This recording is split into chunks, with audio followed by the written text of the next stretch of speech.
Namaste and greetings. I, Shweta Shankar, researcher at IMPRI, Impact and Policy Research Institute, Prabhav एवं नीति अनुसंधान संस्थान नई Delhi, extend my warmest welcome to you all to IMPRI #Web Policy Learning. Today we are gathered here for day 2 of LPPYF, Law and Public Policy Youth Fellowship 2.0 cohort. The chair for the program is Professor Vibhuti Patel, visiting distinguished professor at IMPRI, and the fellowship lead advisor and the expert legal hands-on sessions is Advocate Dr. Shalu Nigam, visiting senior fellow at IMPRI. The distinguished experts include Advocate Dr. Flavia Agnes, women's rights lawyer, co-founder of Majlis Legal Center based in Mumbai, Professor Dr. Ceena Paul, who is a professor at the Department of Economics, MD Shah College for Women, based in Mumbai, Advocate Dr. Albertina Almeida, a lawyer and a human rights activist based in Goa, Dr. Kirti Bolineni, president of Vasavya Mahila Mandali, based in Vijayawada, Dr. Vahida Nainer, an independent researcher and gender and human rights consultant, Dr. Aksa Shaikh, associate professor, community medicine at Hamdard Institute of Medical Sciences and Research, based in New Delhi, Ms. Elsa Marie De Silva, founder of Red Dot Foundation, India, and president of Red Dot Foundation, based in USA. The conveners for this course are Dr. Simi Mehta, CEO and editorial director at IMPRI, Advocate Dr. Shalu Nigam, visiting senior fellow at IMPRI, and Dr. Arjun Kumar, director at IMPRI. Welcome everyone to this insightful discussion, and I appreciate your dedication in investing your time, energy, and commitment to gain a profound understanding of the crucial role and intricate details of legal and public policy frameworks. This program aims to empower participants with the ability to grasp the nuances and complexities of legal and public policy paradigms, offering both theoretical insights and practical skills for research. Sessions of day 2 include the topics Framing Human Rights Beyond Binaries and Stereotypes by Advocate Dr. Albertina Almeida, a legal hands-on session by Advocate Dr. Shalu Nigam, and essays and research article writing by Professor Ceena Paul. To start the session, I invite Professor Vibhuti Patel for our opening chair remarks. Thank you. Thank you, Shweta, for introducing the course. And thank you, Dr. Arjun Kumar, Dr. Simi Mehta, and the whole IMPRI team for putting this course together. And we had a first session, first day 1, in which we discussed some of the very important concerns, and the whole framework for this course was discussed in terms of promoting human rights and ending gender-based violence. And there were presentations on the history of the women's movement. Flavia gave a very lucid and vivid description of how the gender-based violence, which was at the margin of the public intellectual discourse, became a central concern over the last 40 years of collective effort by the women's rights movement globally and locally. She also went into the each and every laws, the processes that were involved in formulation of the very important laws regarding sexual violence, domestic violence, trafficking, and how the judicial legal reforms, policies, pressure from the bottom by the women's movement, they created a situation where so many women's lives were built because of the direct intervention. And after 1993, the acceptance of women's rights and human rights by the UNHRC in the Vienna Congress, where we saw that 15 days of campaign against violence against women became a global issue. And now also this course is a part of that campaign. Now, when we talk about the human rights, which is very important, elements of these human rights are interdependent. They are interdependent and they are indivisible. That means that all of our human rights have equal standing. No single right is more important than another. And guaranteeing one human right is not the same as guaranteeing all. And the violation of one human right often violates others too. Second important aspect is that human rights are inalienable. That means they are completely unconditional. They don't have to be bought or inherited or earned.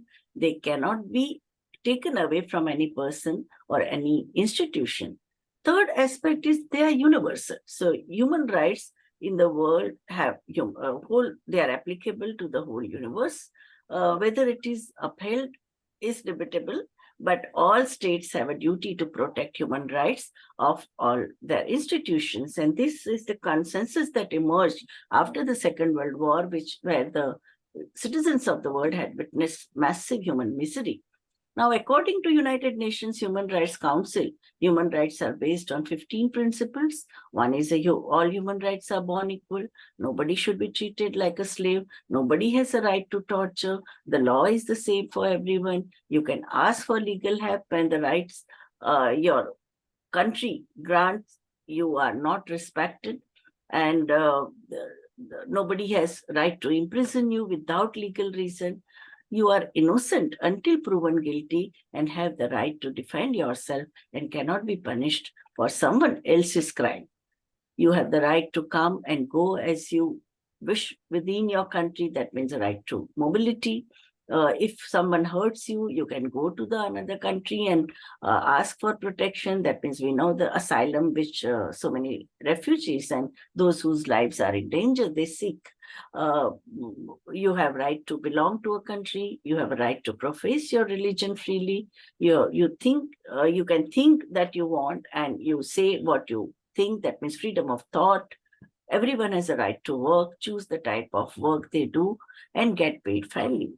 Everyone has the right to go to school, and primary school should be free. That means after the Millennium Development Goals, they have been accepted. All the right to universal education has been accepted by all those countries, nearly 200 and 191 countries who have given promise that they would attain Millennium Development Goal way back in 2000 and currently in the Sustainable Development Goal. And last one is that everyone is entitled to take part in political affairs, and everyone gets the vote. So human rights are needed to protect and preserve every individual's humanity, to ensure that every individual can live a life of dignity, bodily integrity, and worthy of a human being. But the question that arises is that why should anyone respect them? Fundamentally, because everyone is a human being and therefore a moral being. And now there are those who say it's not only a question of respecting only human beings' rights, but even all the living entities on this world. So whether it's of plants or animals, we need to be respectful. Collectively, we face multiple challenges to human rights because widening of economic and social gaps between and within the countries and aggravated by pandemic, armed conflict, impunity, rising cost of living, and also the planetary crisis and the climate change that we are experiencing. To assess the status of human rights and to reflect on challenges faced by human rights defenders and to deliberate upon way forward, we have these three experts, Dr. Albertina, Dr. Shalu Nigam, and Professor Ceena, and I now request IMPRI team to take the session further. Thank you so much, ma'am. Now we have a session by Advocate Dr. Albertina Almeida. Advocate Dr. Albertina Almeida is a lawyer and a human rights activist based in Goa. She will be taking a session on framing human rights beyond binaries and stereotypes. Welcome, ma'am. Over to you. Thank you. It is my pleasure to address the participants and to interact. In fact, I would rather say that I always also learn from the interactions and the sessions that are involved in an exchange on these subjects.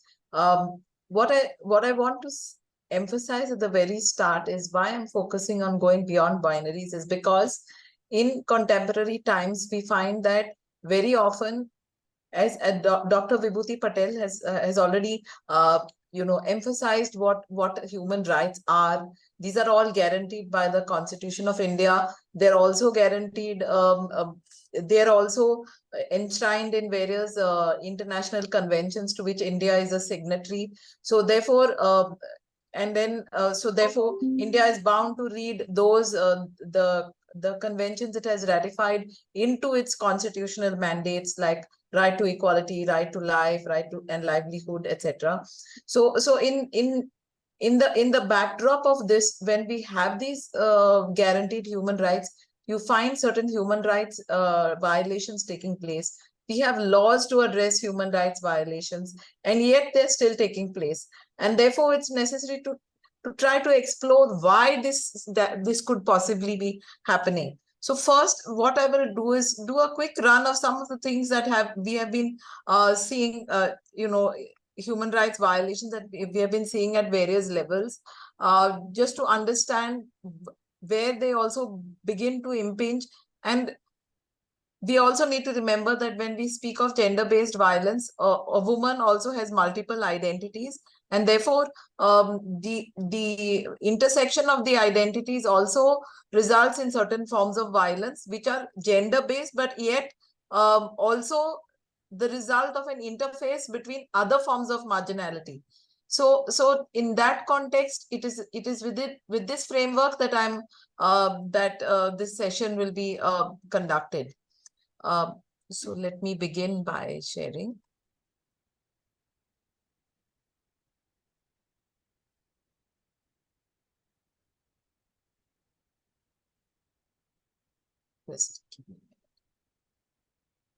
Yes. So basically, what we see around us are a whole lot of human rights issues in India. That is, I've taken into account the gender-based violations, and I'm now looking at also the intersect with class, caste, ethnicity, targeting minorities, citizenship issues, federalism, and human rights. The lack of inclusion, violations against senior citizens, violations against political dissenters. Okay, so then now, how do class-based violations? Now, if people are at the what you call the receiving end of the class-based violations, this is even doubly is even more severely so in terms of how it impacts on women. Because apart from facing the consequences of class-based violations, they're also vulnerable to being trafficked. And although we have laws to implement it, there isn't that robust framework that will actually ensure the implementation of the laws against trafficking. So you find, even as time goes by, we have the Immoral Traffic Prevention Act. Whatever, despite all these laws, we find that these frameworks are failing to address the issue of the issue of trafficking. And here I think this also brings us to bear on a certain kind of binary that is constantly put. Are they sex workers? Should you legalize prostitution? Should you not legalize prostitution? Now, the point is, whether if you're caught in that debate of whether you should legalize, and again, from which perspective are you looking at it? Moralistically, from your standard, from our standards, where we do we have where we may have choices, or are we looking from those standards where they do not have choices, but within those choices then they're exercising this choice of prostitution? Are we looking, what are the standards we're looking for? So finally, what is the bottom line? If they are trafficked, if they want to go back, should they be able to go back? Right? That is the bottom line. Freedom of movement. They should not be confined in a space to which they have been brought. If they should not be brought there. Second, if they've been trafficked and they are in prostitution, but if trafficked for prostitution, and they are in prostitution, and now they want to stay on in prostitution, but they're not, but they are critical of the trafficking. But now that they have come here, they feel that they have lost their their ability to go back to and work in other spaces because of the social stigma that will be attached if they disclose that they are in prostitution now. So now that they're here, they have rights such as right to work. But if we start looking at binary, should it be legalized? Should it not be legalized? Should, and then keep fighting for our position, or whether they should be called sex workers or should not be called sex workers, which is one of the current discussions. We're completely, losing track of the rights involved. It would be much better if we talk of the rights violations. What are the rights violations? These are the rights violations that are happening. Women are being confined to a space, being illegally brought to a space which they did not want to be brought into. Yes. So therefore, the traffickers need to be booked, because they have and that is the state's responsibility to book the traffickers. Next, their violations they have what you call that.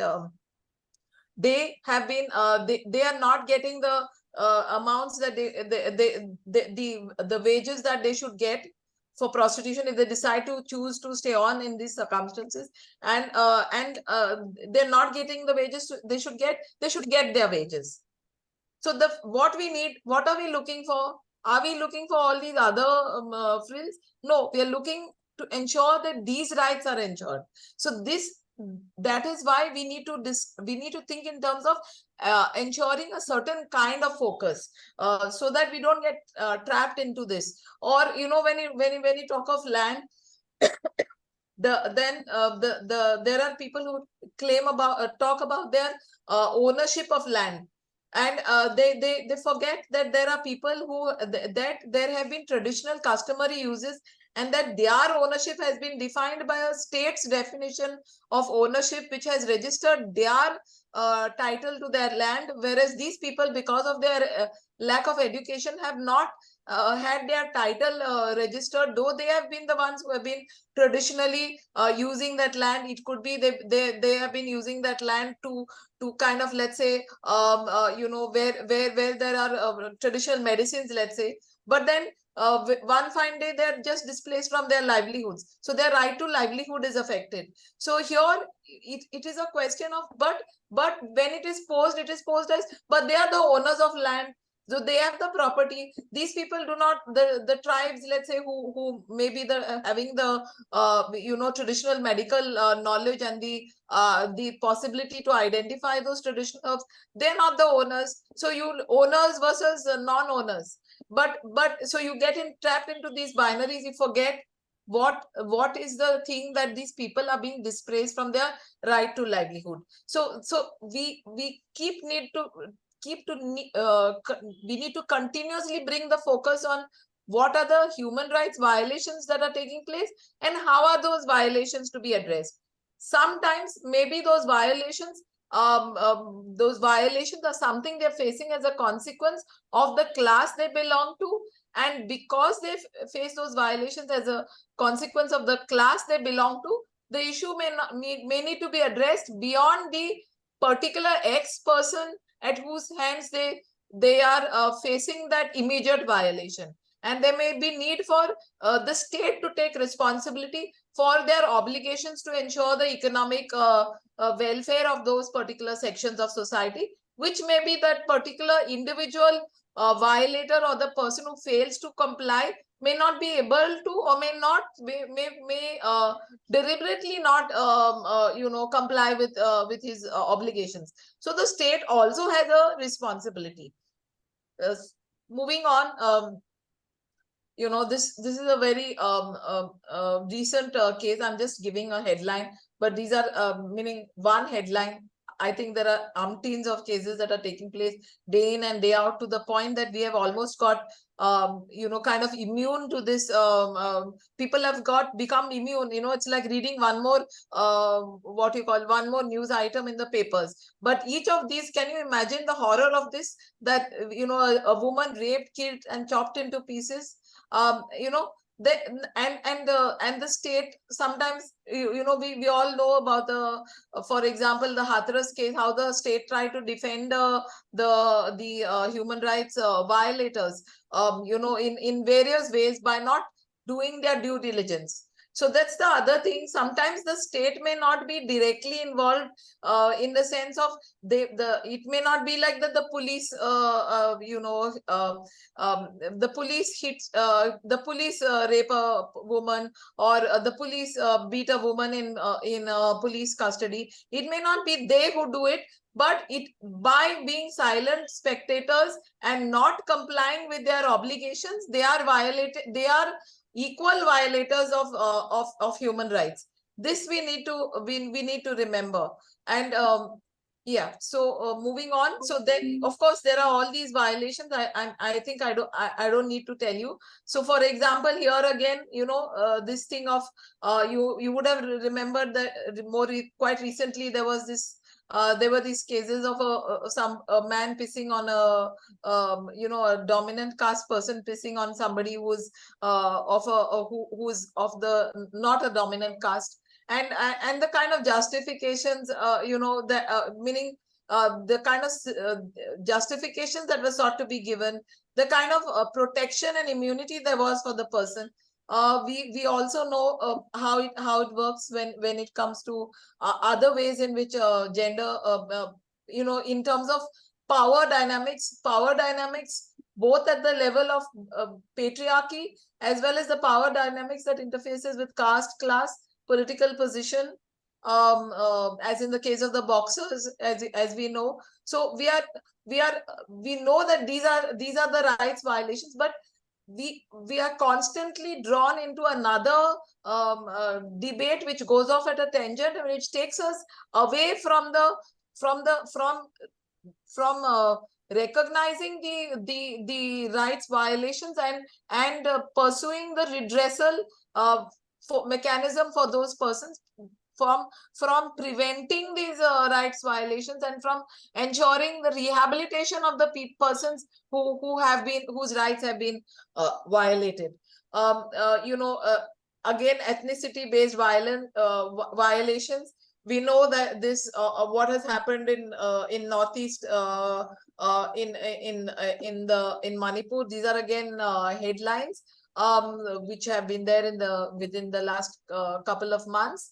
And here again, we know of the cases of naked parading of naked parading of women, etc. So the point is that constantly there is gender-based violence erecting itself in different locales, in different scenarios, and very often these violations are seen as you will remember the case of the voice of the mother of one of the accused. So she said, well, this is not about rape. This is about basically it's about our community and our rights of our community. So she's the whole conditioning. I'm not talking of her as an individual woman, but I'm talking of the conditioning where this is not even recognized as a gender-based violation, because it's seen as okay, it's natural to do it, because otherwise this people will continue to what you call that will continue to kind of resist to take over our land, so to say. So we must what you call that, unpeel it and pull out the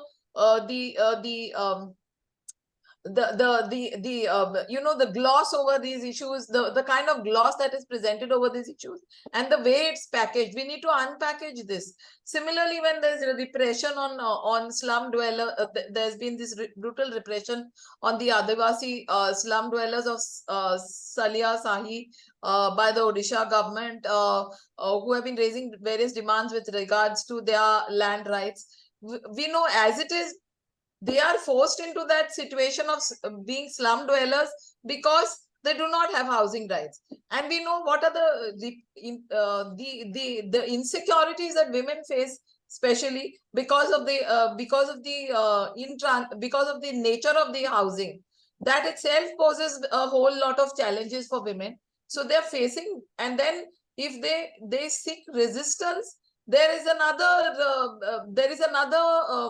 layer of violations that happens to the women, and a certain layer of vulnerability also on the basis of their gender, because they are vulnerable to in the processes of these resistance processes, etc. When they are already disadvantaged on account of other issues, there is the this layer that makes them more vulnerable to being that makes them vulnerable to being raped, sexually harassed, rape, murders, because otherwise the voice will be they may come forward to, if they're raped and they're not murdered, then they may speak up, because today there are some laws, there have been changes, as we know. So then they're afraid that they will speak up, and the legal system could possibly facilitate them to get justice. So you have all these kinds of violations, and you have the targeting of minorities, and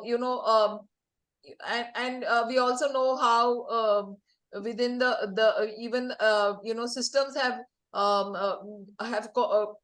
what shall we say, colluded to ensure the release of, for example, the Bilkis Bano rapists. So this is like a yet another layer of human rights violations that is taking place because of certain stances taken by the state and the various instruments of the state, where they have given their go signal, for example, for the release of the rapists. We also had this in various in various parts of the country, on the occasion of Ram Navami, the state fomented this clashes. They orchestrated the charges of stone pelting. The insecurity is often felt by the women, and the insecurity is something that can, if not dealt with, if people had not been organized and raised these issues, this could have led to many more issues of gender-based violence. We know that when it comes to communal violence, because women are seen, so it's a layering on the prejudices that there are on the patriarchies, and a conflation of various patriarchies.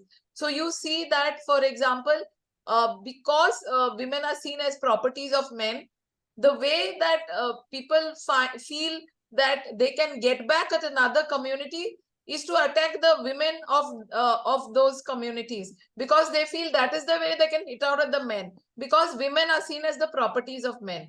So any which way, women suffer, the men also suffer, but the women suffer because of these notions also, that women are property of men, apart from the fact that they think that power is expressed through crimes, through the ability to commit crimes and get away with them, and go to kind of walk freely and walk with their heads up in society. So I've not really talked of there are umpteens of what shall we say, cases of what you call that, individual human rights violations of women, like women who have been beheaded by their family members, women who have been burned to death, sexual violations that have happened on women. There are laws today, but because again we tend to what shall we say, we tend to fit everything within binaries. What invariably happens is that these laws are just thrown by the wayside because another narrative takes over.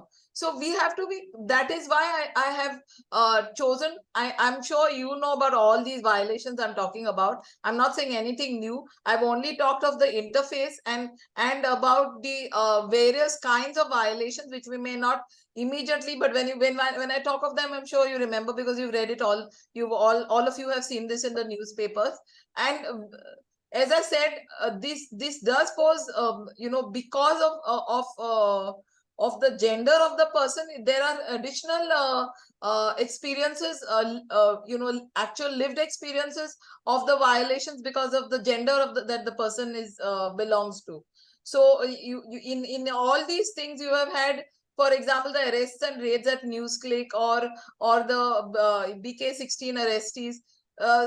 Sometimes they may be women who have lived very, very challenging lives, even otherwise, even before they were arrested and have been detained now endlessly. They have brought up can you imagine the mental trauma that that they're undergoing when they're inside and their children are alone outside somewhere? You know, the issues that that all this poses, I think is hardly ever is not much spoken about, and therefore I chose to highlight some of these things. And then everything is justified in the name of curbing terrorism. Again, what is terrorism? Who is terrorizing? What is what is the, and what are these laws also that enable somebody to be just accused as a terrorist and arrested? These are areas that we really need to go into. Here I would like to speak of a, can I, I'm not getting the, as in the photos, I mean, our faces are coming in the way of the quote. So I'm just trying to see how I can remove the, sorry. No. So anyways, people who face, can somebody read this quote? This is a address of CJI Chandrachud very recently on Constitution Day. Would somebody like to read this quote, please? Yes, ma'am. I'll do it. Yeah. So people who face marginalization because of their caste, race, religion, gender, or sexual orientation will always face oppression, human rights violations in a traditional liberal paradigm. This empowers the socially dominant in two ways. First, it removes state fetters from them to act as they please. Second, it emboldens dominant social groups to exercise their existing dominance to oppress marginalized populations, cause human rights violations. Yes. So essentially what you can see is that so the italics are mine, okay? In terms of the words human rights violations, what he's talked of is oppression, but I'm saying they face human rights violations on the basis of their caste, race, religion, gender, or sexual orientation. But the point to highlight here is that you know, if you go by this traditional liberal paradigm, and you know, this thing that okay, this you know what, finally in society different people have to do different occupations, and that's what the caste varna system is about. So you know, it's all okay to have that, because different people, you know, dignity of labor, etc. So it is all couched in these human rights violations are often couched in these kinds of expressions, and then again it's the power that the state gives to the you know, people on the axis of power. This power enables them to to do as they please, and to progress with their human rights violations with the idea that they can hold their heads high. The Bilkis Bano case is a very stark example where the release took place. Is a stark example of how bold they have been. There have been also other cases where people are, when they're released on bail, you know, when they're released on bail, they're carried on in a celebratory procession, and there's nothing done to address this. So what message does it send to the security of the of the person who has been a victim, or who has complained against of rape, or you know, or human rights violation, is something that we need to ask. Yeah, so moving from there, I'd like to go into some of these binaries that are constantly raised. So you see, the people constantly speak of uniform civil code, read as uniform family laws across communities and across all sections of society, and diverse family laws. Now, what on earth do these words mean? You can have, for example, human rights violations in the family. A woman can be beaten in the family, and cruelty expressed to her. She can be deprived of her economic abuses. So, or she can be deprived of her ability to control the property that the family has, as is the case in the Uniform Civil Code that Goa has, where the right to manage the property is the prerogative of the male spouse. So now, what I'm trying to say is that here is a uniform civil code. In Goa's family code is not totally uniform, but to the extent that it is uniform as compared to other states, that it is uniform in terms of some discriminatory provisions. So what on earth does uniform mean? What does one nation, one law mean? Sometimes you need to take into account the specificities of each place. Sometimes you need to take into account the specific practices in each community to see how the basic rights are ensured. So if somebody doesn't have the right to manage the properties, and the properties get alienated, and she has no security to fall back on, then that's a violation of her right, right? Her right to her security, right?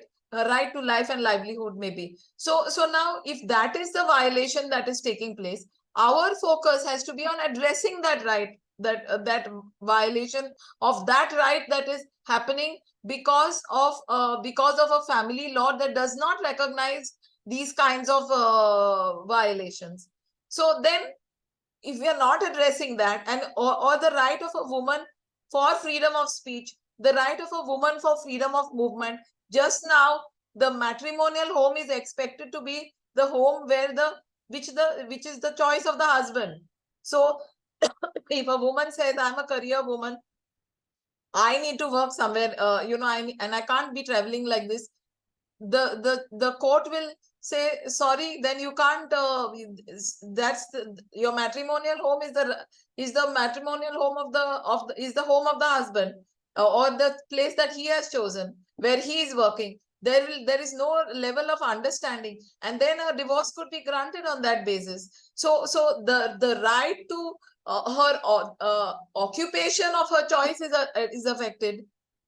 The right to practice an occupation of her choice is affected. But we are not looking at that. Well, when the state is talking about it, uniform civil code. So what if it is uniform? It is uniformly, this is an issue across all religions. This is an issue about the patrilocality, and about the expectation that a woman, even if she's working somewhere else, she which is where it is difficult for her, she is bound to stay in a house which is decided by the husband as the matrimonial home. So therefore, my point is, in this binary. Now, on the other hand, if you talk of diversity, surely I don't want a diversity where you have a diversity which allows, for example, let's say, let us put it like practices that discriminate against women. So what we are saying is, we are not on whether it should be uniform. We want certain, what we are talking about is, when women have faced, also that women should be able to participate in formulating the family laws that are being shaped, to amend the family laws that are being shaped. They should be participating in the consultation processes. But instead of checking on their lived experiences and thereby determining what are the human rights violations that are taking place by the very fact of those family laws, sometimes we are looking at whether it should be uniform, whether it should be diverse, and we are the whole. Do we see any discussion beyond saying that a Muslim man can have 4 wives, therefore he should not have 4 wives, and therefore we need a uniform civil code? Do we see any discussion I'm talking in terms of the dominant discourse? Do we see any more discussion beyond that in terms of how the family laws are discriminatory and are violative of women's human rights? We don't see. So because it's all caught up into whether it should be uniform or whether it should be diverse, but without discussing what the real issues are. Similarly, when it comes to globalization and nationalism, So it is here again, these are seeming binaries, but to my mind, they're the same thing. That is why we need to go beyond those binaries. Globalization is also problematic and nationalism is also problematic, because both globalization as well as nationalism set certain norms. They set certain norms that globalization, for example, the beauty industry will set certain norms of beauty. Why is it setting the norms of beauty? Because then it has a mass consumption for let's say Fair and Lovely cream. Okay, because it has set a certain norm of beauty that you have to be fair. Then this is globalization, because they are mass producing and they need mass consumption of their products. And on the other hand, you have a nationalism which again sets certain norms. This is what you have to eat. Okay, so the point is that in all this, in this, this is what you have to dress, because you know this is the norm of dress. So we are caught into whether we should go in for globalization or whether we should go in for nationalism. But the problem is that we are caught in discussing these binaries. But in that whole process, a woman is not allowed to dress how she wants. A woman is expected to conform to certain beauty standards, and if she doesn't conform to those beauty standards, she faces a lot of discrimination and human rights violations, because she does not conform to those standards. That is used as a pretext sometimes in the marital homes to demand that you get dowry. We haven't got a beautiful woman, at least you get something. At least what is the use of getting you in the house? This is the way it is posed to her. So these are the binaries that we often get caught in. Again, ethnocentrism versus cultural relativism. We are talking for one from our location and from our location in time also. So for example, when it was prescribed that a Muslim man should have can have rather 4 wives, it was in the context of a particular time and situation. And we also have to realize that there are sometimes various women who are caught in this whole trap. Now, for example, in Goa, we have a chapter on the Code of Customs and Usages of Gentile Hindus, but that is hardly followed. Now, in the portion which is like kind of the uniform civil code, the point is that nobody can marry more than once. But now, what happens as a result is the civilly registered marriage is recognized as the marriage.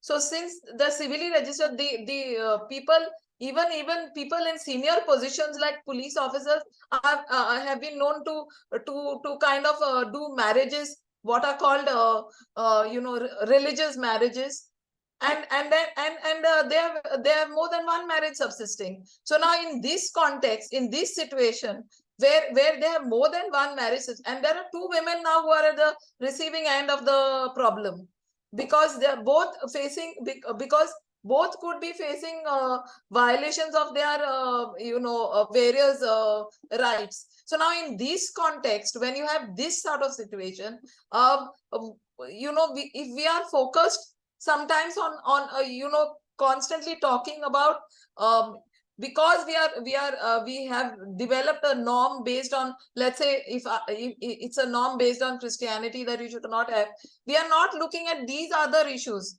So the importance to deal with what are the rights violations, what are the deprivations of human rights, what are the obligations of the state to step in, because again we talk of matrimonial property rights, for example, but we do not what are we going to do if it's a poor family and it's going to be, if it's a small house, can you divide that small little house? You can't. It will not be habitable by either person. So then here is where social security has to step in. There are state social obligations. How will a uniform civil code address this issue? It will not address this issue. So we have to go beyond these things. So even in terms of ethnocentrism and cultural relativism. So for example, within the Muslim family law, there is a concept of meher. Now, in that concept of meher, it is a thing that this is the amount that the man pledges to give in the event of a divorce, right? So now the point is, if there is something like that, which is not there elsewhere, it is a form that it is woven into the cultural practice. What is wrong? But for us, we can't understand that because we are not that community. We can't understand this concept. So let it come in whatever form, in whatever practice, provided it is practice. It's another story again, that if you just go on harping on these are their practices, and then you realize that okay, there is a system of meher, but it so becomes so much of a tradition, and the motive, the rationale for it and why it was there is forgotten, so they put 500 rupees, then that is also an issue. So we if we get caught in this ethnocentrism versus cultural relativism, again we are caught in binary. We are sitting and discussing, oh, those communities, they harass their women. But and we also like to say that we as those of us who do not belong to any, who do not profess any religion, we don't practice any violations. But that is also there. As I said, we also have a secular law here that is also discriminatory. It has discriminatory provisions. So why get caught into this these kinds of binaries is what I'm trying to focus on, because the entire narrative centers on it, and we fail to address the the real issues of the human rights violations, and about addressing them, preventing them, and dealing with them. Similarly, when it comes to individual versus community rights, so at one level there is this whole debate that it's community rights, and at another level there is this whole debate about individual rights. But the point is that within yes, community rights and community holdings need to be recognized, for example, but an individual person's rights within that community also need to be respected. On the other hand, if the whole focus is on individual rights and it doesn't recognize community, you are erasing the respect and the right to self-determination of various communities. So if we get caught again here, what we need to understand is, somebody deprived of the right to food? If are a set of a community of people deprived of their right to land, what are the implications then for the women in that place, if they are deprived, if that entire community is deprived of right to land? What are the implications? What are the implications if a woman is harassed by the community? Or if can we put our standards of, therefore you cut out a portion of that land and give it to the woman, because it's a community holding, and there's a community way of managing that land. So how do we imagine ways beyond that to ensure that rights of gender-based rights are continue? Are some of the issues that I understand that somebody will be speaking about gender binaries in more detail, right? Sorry, correct me if I'm wrong. So I won't go so much into that, but enough to say that even when it comes to gender, there's always this other, when we are caught, so we talk of women, men, so we forget that there is something called transgender, and there are persons, there are other there are persons with different sexual orientations, and it goes beyond these gender binaries. So we do not recognize the entire spectrum of LGBTQIA, for example. So then in this whole process, so we envision laws like Sexual Harassment of Women at the Workplace Act. And then there's no other law. There is a certain gaze that transgenders go through, face a problematic gaze that they face, and they are sexually harassed. But they're sexually harassed in a different way than from the way women are sexually harassed, because the locus of that gaze is different. So that needs to be addressed. But if we are only looking at binaries, we will forget that this section of society also exists. Then similarly, when it comes to issues of mental health, when it comes to mentally, being sound or unsound. So everything gets structured around that. So woman's fundamental right, for example, to you will remember some years ago there was this thing where in a home all the women in that home where the women were mentally challenged, all of them hysterectomies were conducted forcefully in the home. So now here is a situation where who has given that person, has she lost her right? Because if we are characterizing these people as the other and somebody who is incapable of determining their own rights, without taking into account to what extent their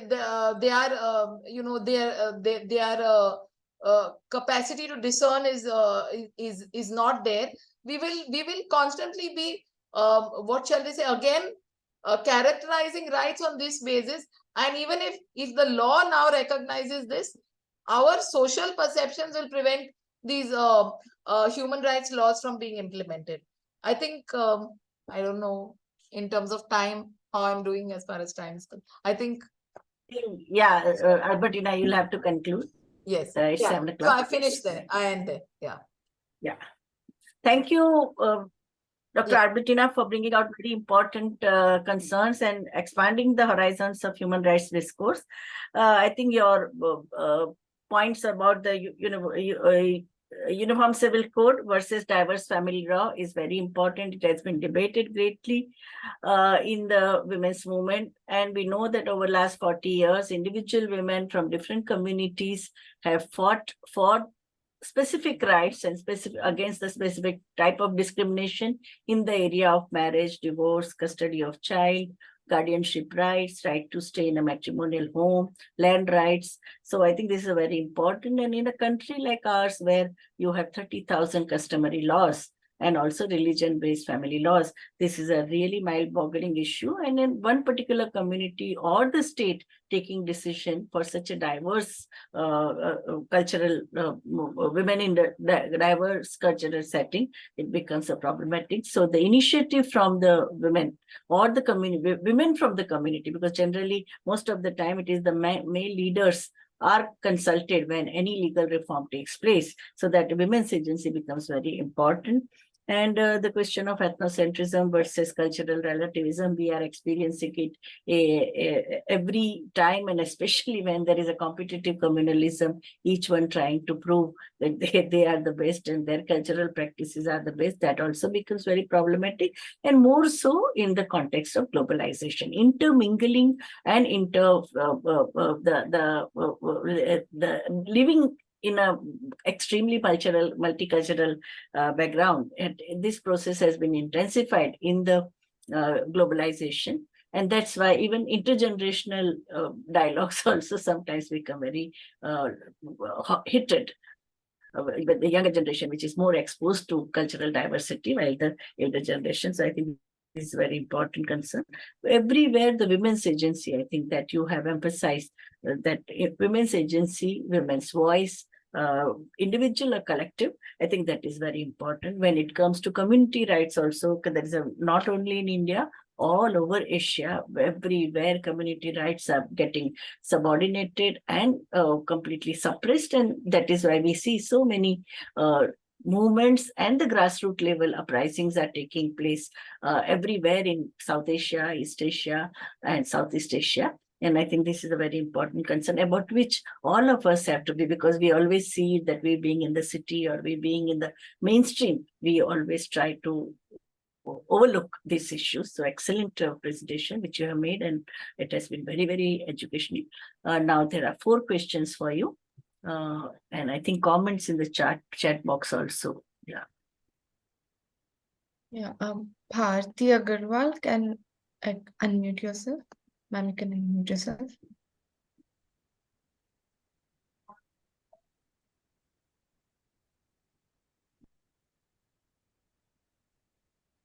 Are you there?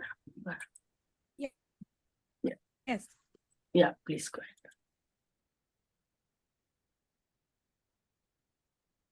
But I think because I was just made a panelist, I lost my question. It doesn't appear to me.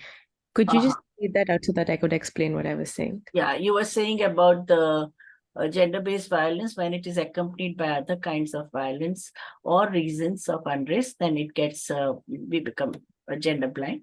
And do you think that it comes from deep-rooted notion of women's dignity being attached to society? Right. I think that this is something that ma'am had touched upon, and thank you, ma'am, for your presentation, first of all. Secondly, I think I was trying to point out to the fact that you said how sometimes you're not looking at those incidences as gender-based violence, and we are looking at the other reasons, like the mother of the culprit behind the rape, how she said it was not about the rape, but because of the conflict between the communities. Do you think that whenever such violence, gender-based violence, is accompanied by other kinds of violence, then we tend to overlook it or increase people's perception of not taking it in that manner, first of all?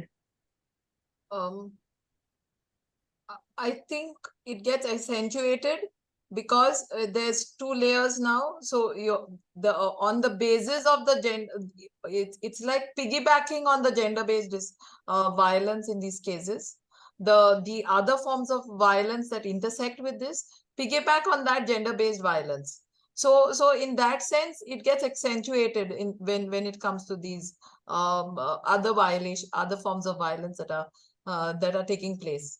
The other intersections with the violence. Is that what you were asking? And as you said, as I mentioned to you. Yeah, I understand. Yes, as I mentioned to you earlier, we were asking about this deep-rooted notion of a woman's dignity, because women are expected to be the pallbearers of culture. Exactly. So therefore, they are. So these days, earlier we used to always look at it as a woman. Women are peaceful. That was again a stereotype that we unfortunately also maybe in some ways contributed to creating, until we realized that women can also be weaponized and can also be because when we saw that various major communal violence that has taken place, like in the Gujarat, in the genocide, if I may call it that, in Gujarat, it was I mean, women were weaponized there in that whole were instrumentalized in that whole violence, if one may say that. So you do see that a woman is seen as a object of that particular community, and therefore in a sense her dignity is violated because she's seen as an object of that community. Plus, she's also her dignity is violated for the whole thing that a woman is an object.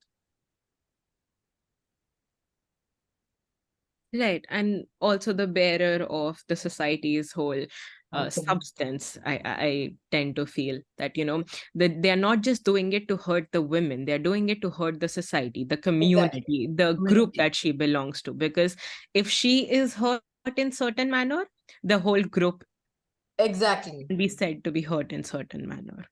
So this whole, it becomes like, it's a feminization of violence, if one may, in some ways, it's a kind of expansion of the, the whole gender-based violence coming to haunt the community that considered the woman as an object anyway.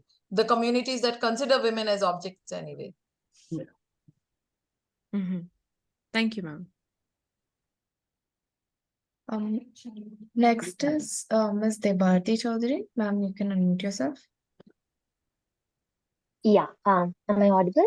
Yeah. Yes. Yes. Thank you so much, ma'am, for that presentation. I actually had two questions. So the first one is regarding the point that you made about UAPA. So I just wanted to talk about this one thing that just a couple of days back, 7 students of this agriculture university in from Central Kashmir, they were arrested and booked under UAPA for raising during the World Cup, for raising pro-Pakistan slogans and so on. So the police said that it had invoked a softer provision of the act for terrorizing others who may be nourishing pro-India feelings or anti-Pakistan feelings, and thus normalizing an abnormal. So However, even under this section, the provisions to do with the custody of the accused, it remains applicable, which means that bail would still be hard to come by. So my question was that is there any way at all of looking at the UAPA other than an inherently draconian law? Because it's not just certain sections that are problematic. The entire act in its current form, it seems to be against any ethos of human rights. True. I completely agree with you.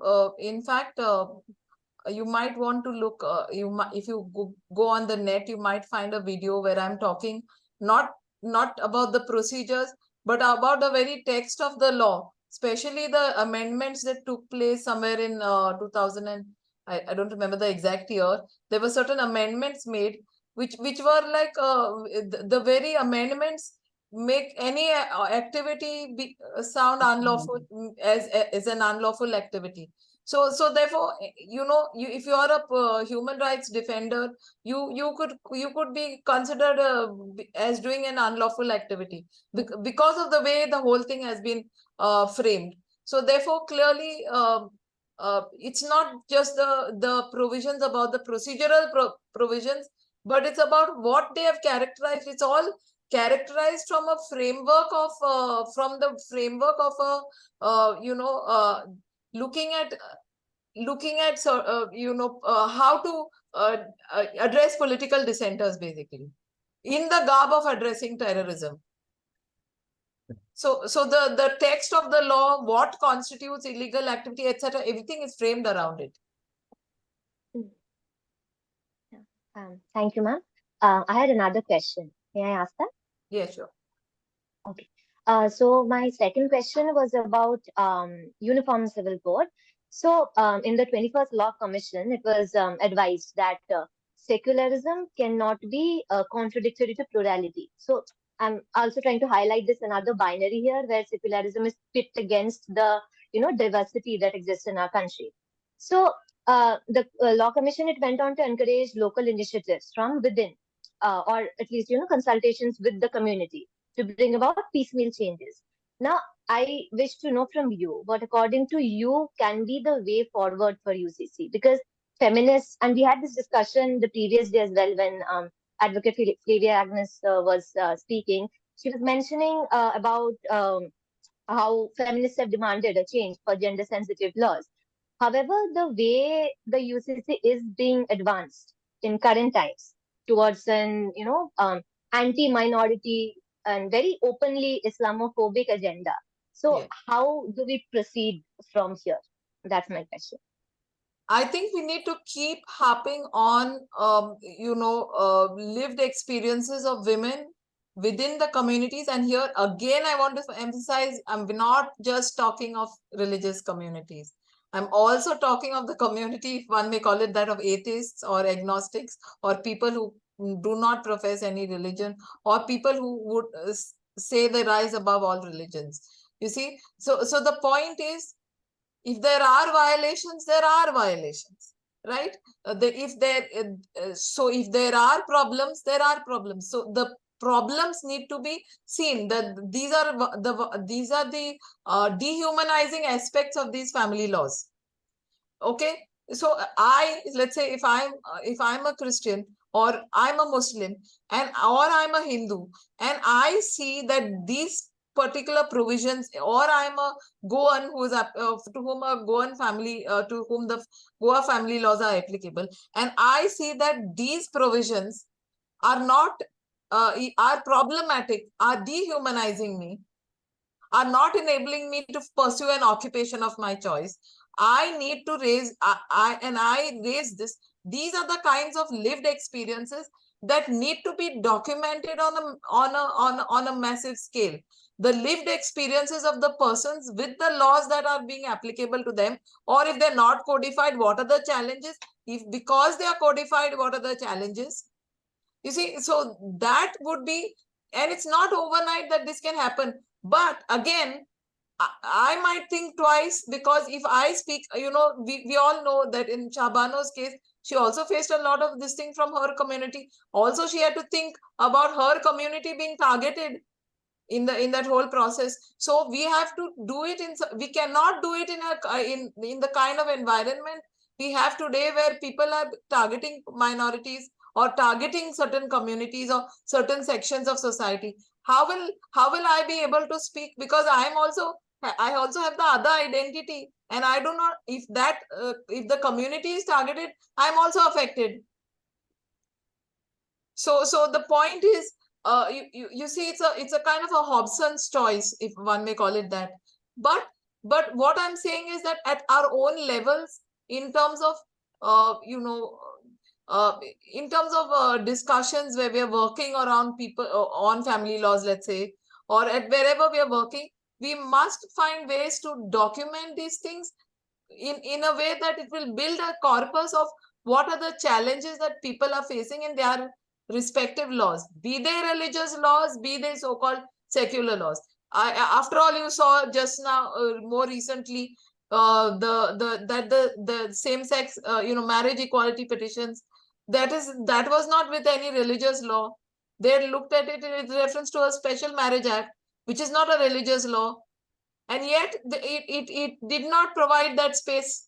The law doesn't provide the space. So what we have to do is we have to build a groundswell on our lived experiences so that we can expand on it, talk of what it means and what are the implications of these laws, lived experiences of violations that the people of these communities or the people who experience those particular laws, even if they're secular laws, face.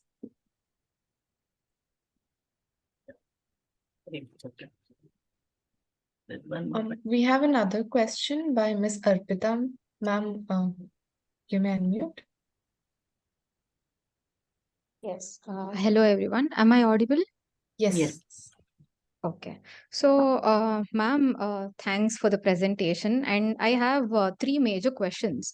The first one is, this might sound very trivial and very, lame to be a question, but most of the women across the community, they are expected to manage both household chores and the work.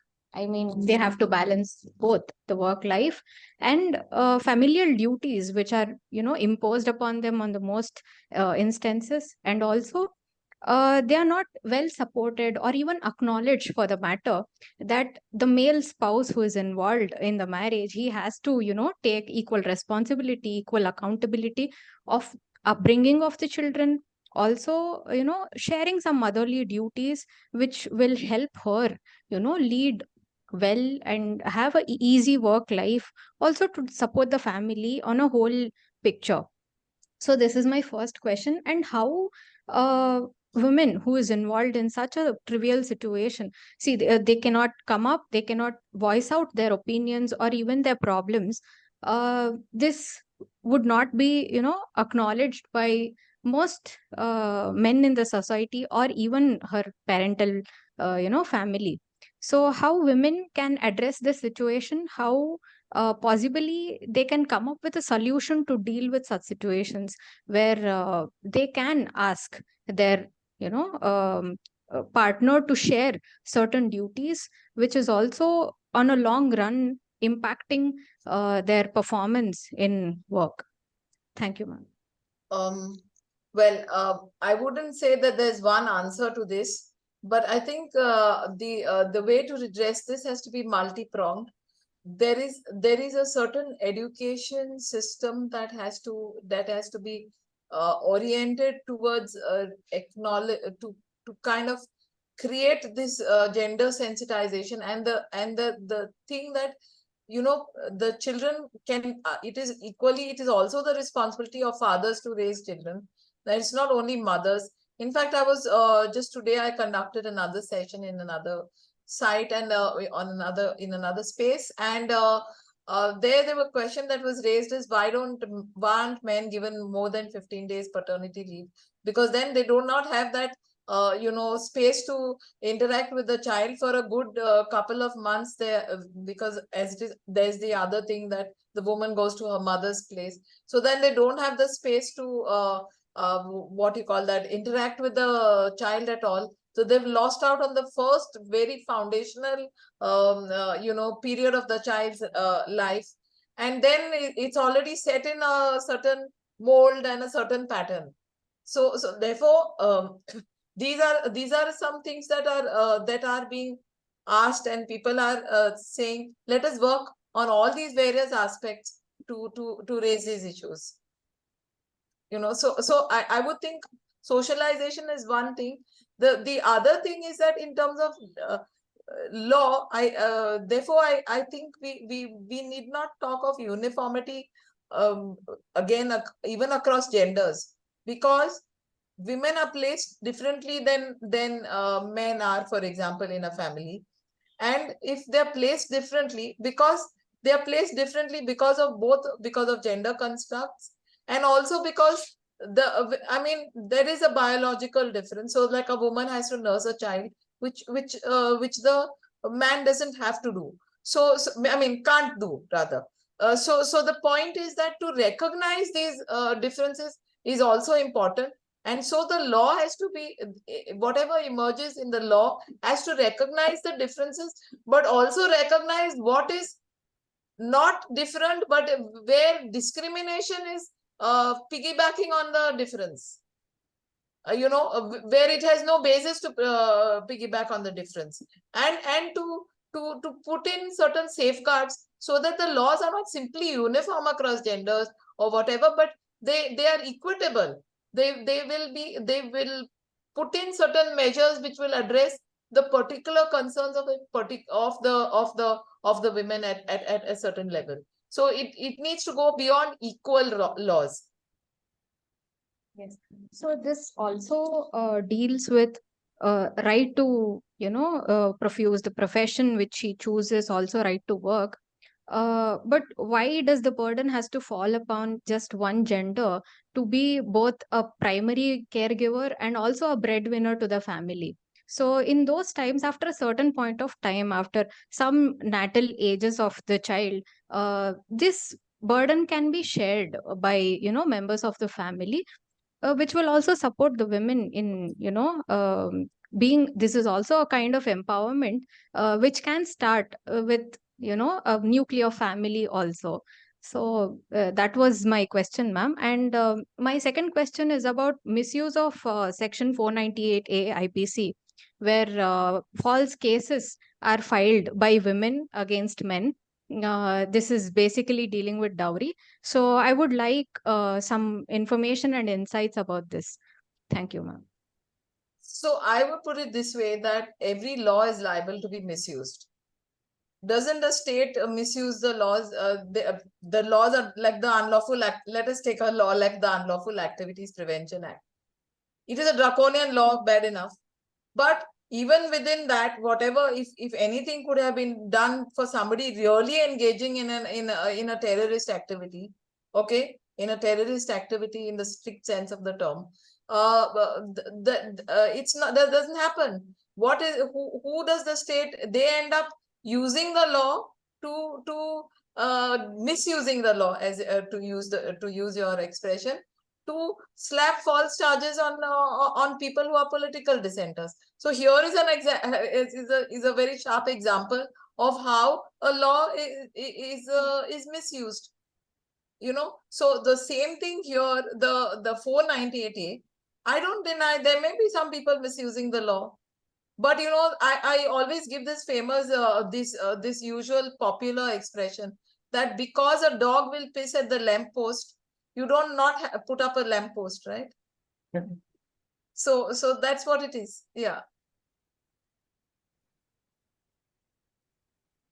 So my next question is also just related. before that, just to add to this, also that it's not as if there is a law and suppose so somebody makes allegations against in-laws and several other members of the family, etc. Let us say falsely. It is not as if the law will say, ha, okay, she said it, therefore it's correct. The law, there is a whole process of due process.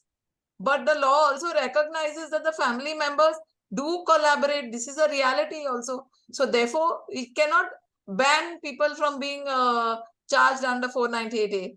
To say that to deal with the to deal with the misuse, so to say, because that is then like saying don't have a lamppost because the dog will may piss at the lamppost, so to say. Yes, ma'am. My question was directing towards what are the steps, which we can take towards, betterment of such laws. I would also like to say that, see, first of all, most of the time what happens is that you lodge a complaint under 498A. I'm talking of my experience in Mumbai. Person is arrested. Generally, they do it on Friday. So that Saturday, Sunday, you are in prison. And Monday, the bail petition is there heard in the court.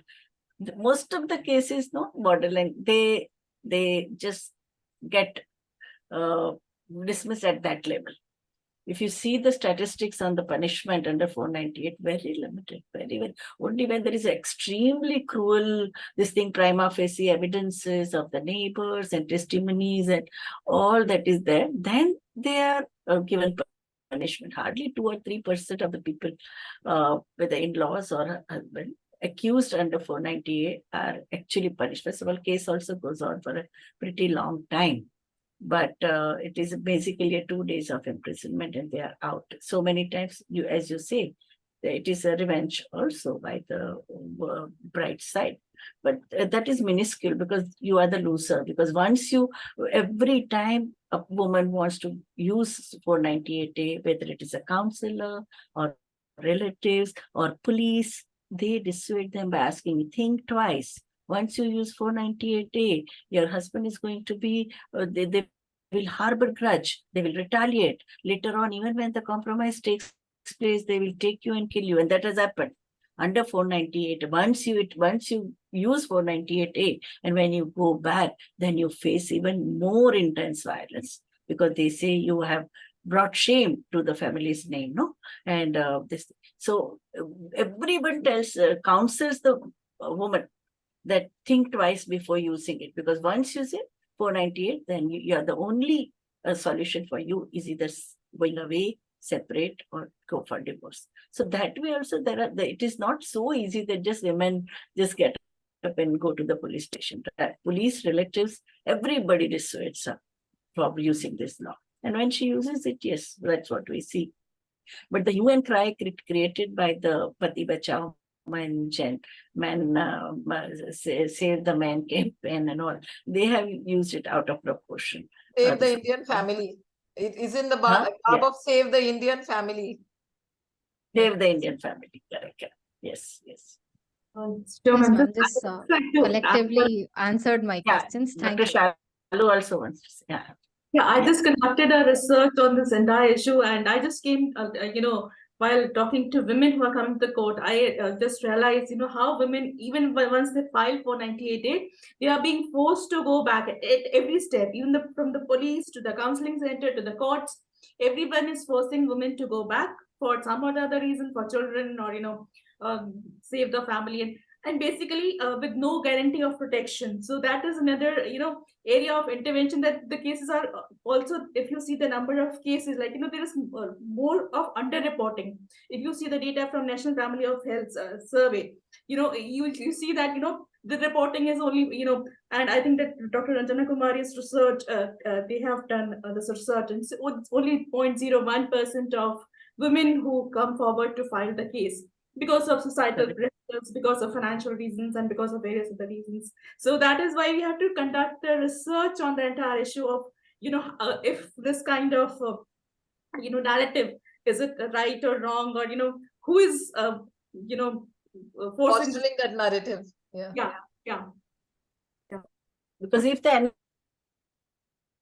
FHS report says that every third woman, 35% of Indian women have faced domestic violence in one form or other, then why is such a limited? Like you have cases under 498 are in thousands, while those who have been violated in the domestic arena, their number goes beyond 1 million. No?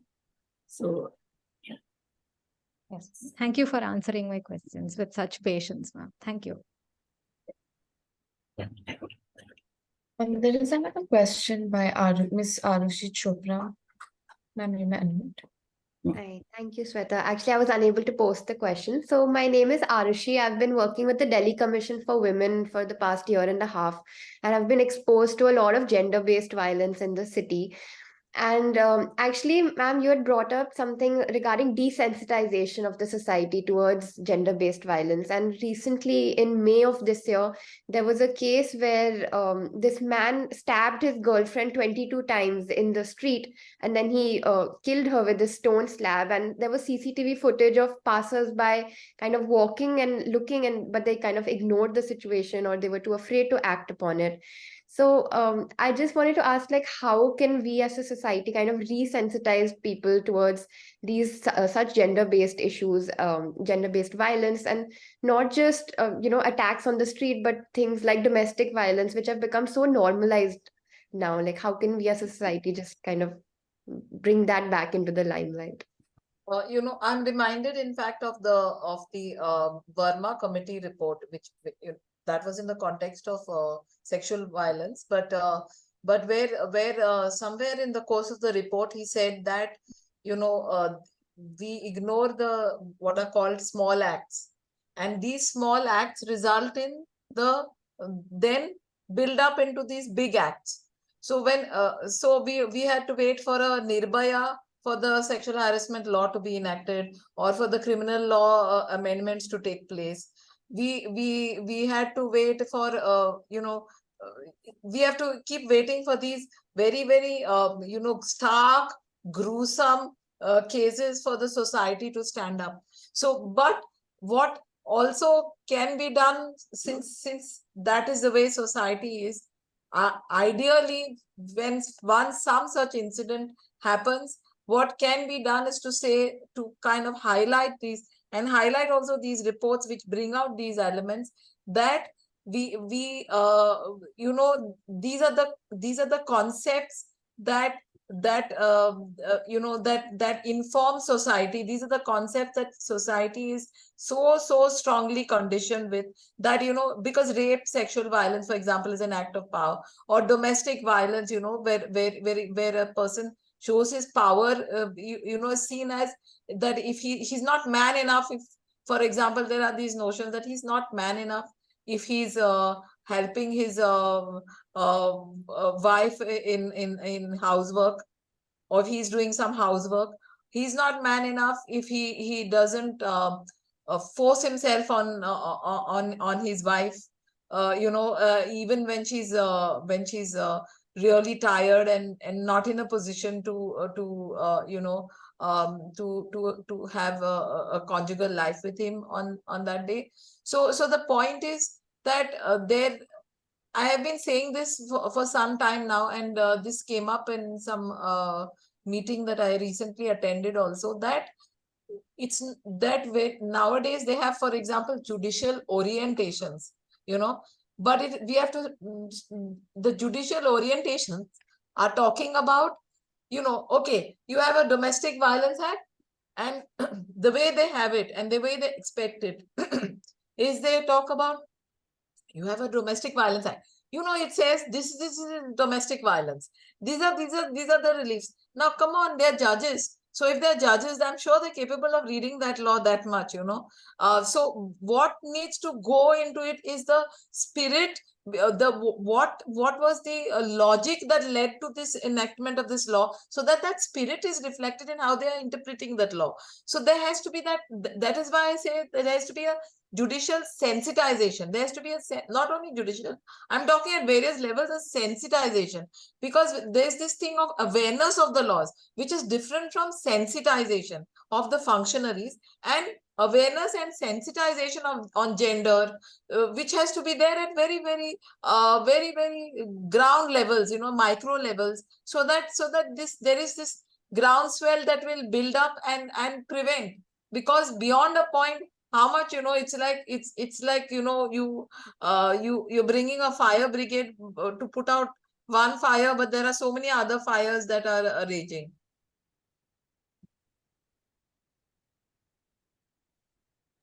Thank you, ma'am. I mean, these things defy very, what you call, set clear one-track answers, but I mean, these are just some of the things that I've been, some of us have been reflecting on, let's put it. Yeah. Thank you, ma'am, for your thoughts.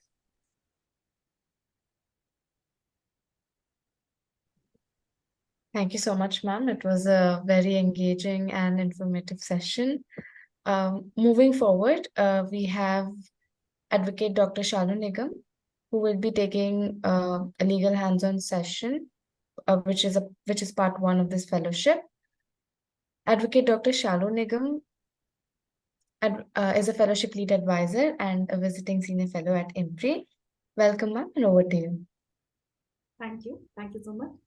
So I'll just start with my presentation because I think we have taken a lot of time. So maybe I'll just finish it off very quickly. Yeah, so what I'll do today is I'll talk about the concept of consent because, in our last session, much of discussion has been, focused around the concept of consent and what are the laws and legal provisions which are there, the rights of survivors and how the courts have tried to look into that. So basically, when we talk about sexual violence, we talk about, whether the person, this violence is the act which is committed against the will of another person, or whether this person has given consent or not. So basically, will and consent are the two important, factors.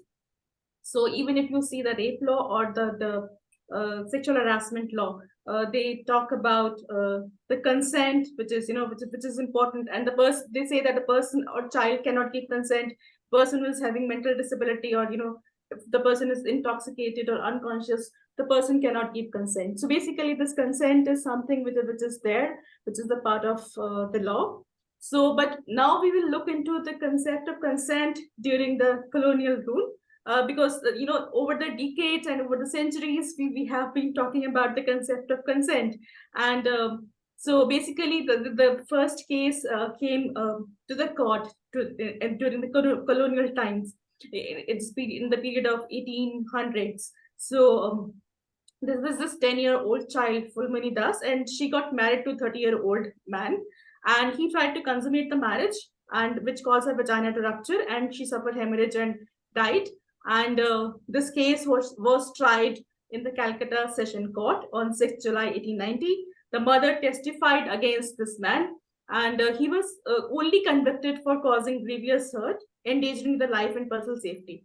And because she was of legal age of marriage, at that time, the legal age of marriage was around even less than 10 years. So he was just sentenced to 12 months of, to the prison.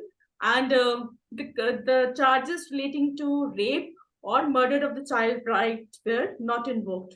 So you can look into this case. This case is available on the internet. And but in this case, initiated the discussion around the age of consent. And the bill was passed on 29th March 1891. And the age of marriage was raised to 12 years. So the discourse focused on child marriage as a social legal problem and not as an issue relating to pain and injury or the violation of the rights of child. So because marital rape is taken, is as granted, and even till now, marital rape law we don't have in India. So this is the kind of context which is there. And there was another case where, again, the case of child marriage, where this Rukmabai, she was studying in the school, and when her husband Dadaji, he demanded the consummation of marriage, and she refused. And the man petitioned to the Bombay High Court for the restitution of conjugal rights. Restitution of conjugal rights meaning any of the spouse under the marriage law can, if the person is living separately, can go to the court and petition and can say that, the court can say that okay, the spouse should come together. So this is a kind of a draconian provision, and it still exists there under the law. But even that time also, this case came up, and the court gave two options to the Rukmabai, and either to comply with the orders or face imprisonment. So Rukmabai stood her ground, and she preferred that, okay, I can go for imprisonment and, I will not go back. So, and, and her argument was that I was not at the age of, giving consent. So, so the case went on for some time. And in 1888, Dadaji accepted the monetary compensation in lieu of dissolution of marriage. And but despite this out-of-court settlement, this case became a landmark in colonial India for raising the issue of age, consent, and choice of women. If the woman can choose in marriage. Now coming to the consent and the post-colonial, India. So we have this Mathura rape case. Now this case is where a young tribal girl by the name Mathura, she was raped in the custody inside the police station, the Saiganj police station in Maharashtra, where two constables raped her.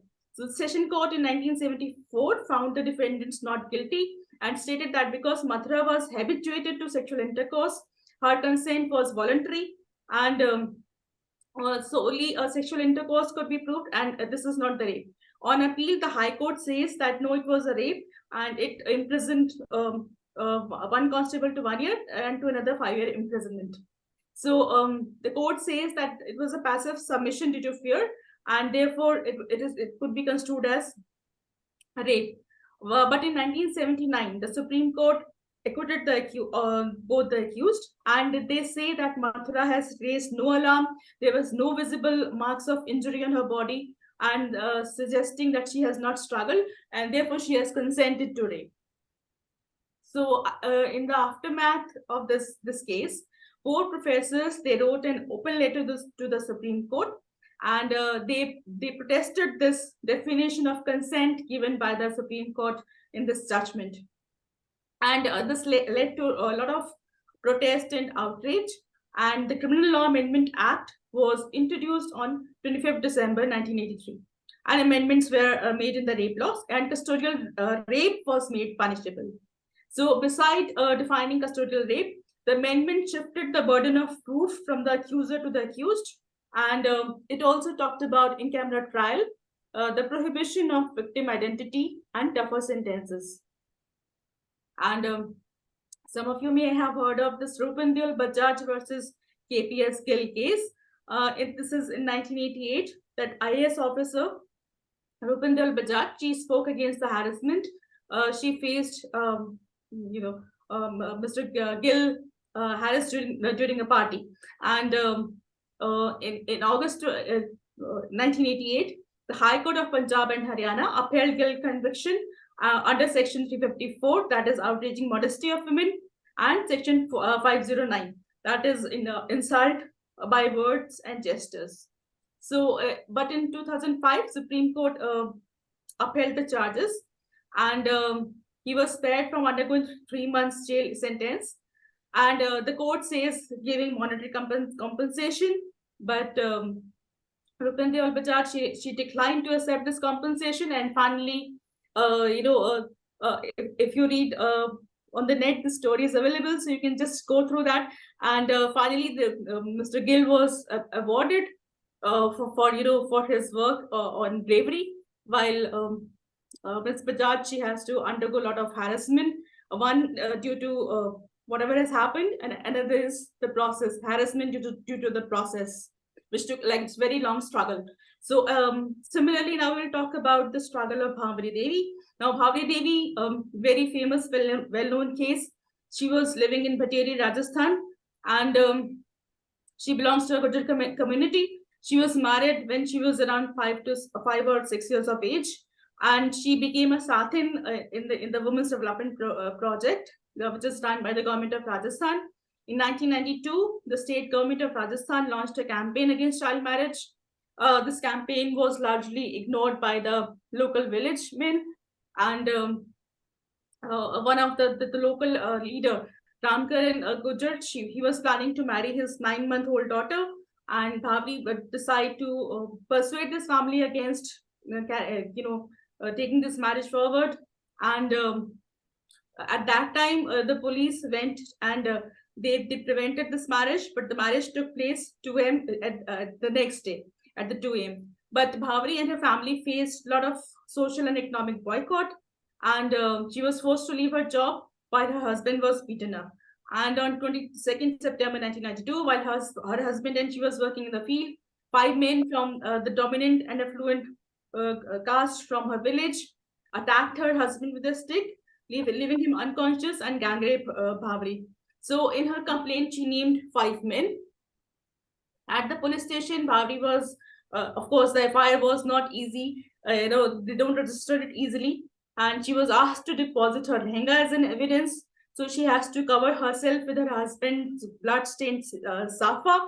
And then they have to walk 3 kilometers at around 1 a.m. at the night to the nearest village.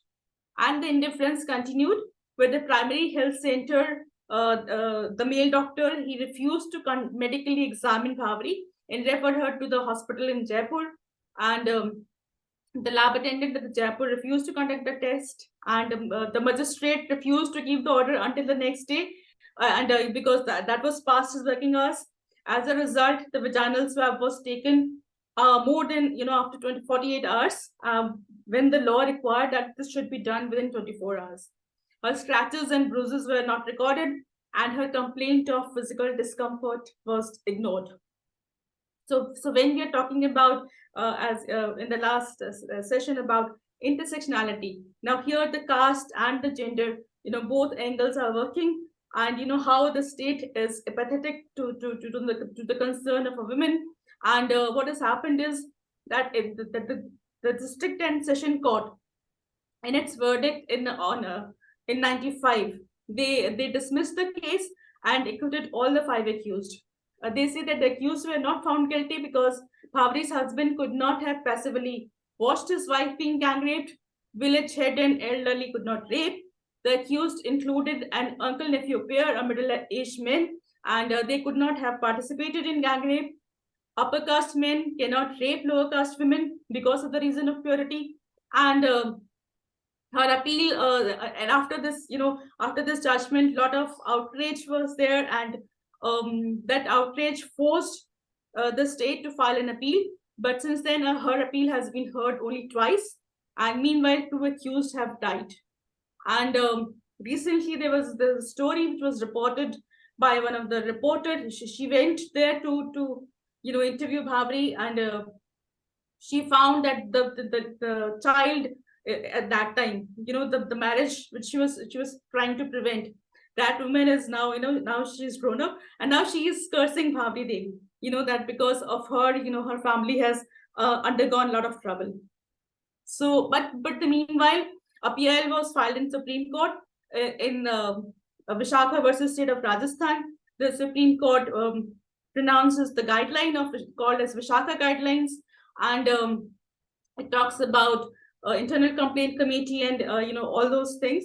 And the court invoked the international convention on that CEDAW convention, and because there was no law earlier, so they have invoked all the provision of the constitution and the international provisions, and the guidelines talked about prohibition, prevention, and redress.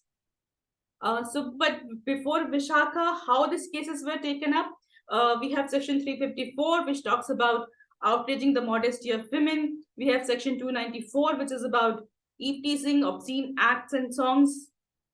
And we also have section 509, which talk about words, gesture, or act intended to insult the modesty of women.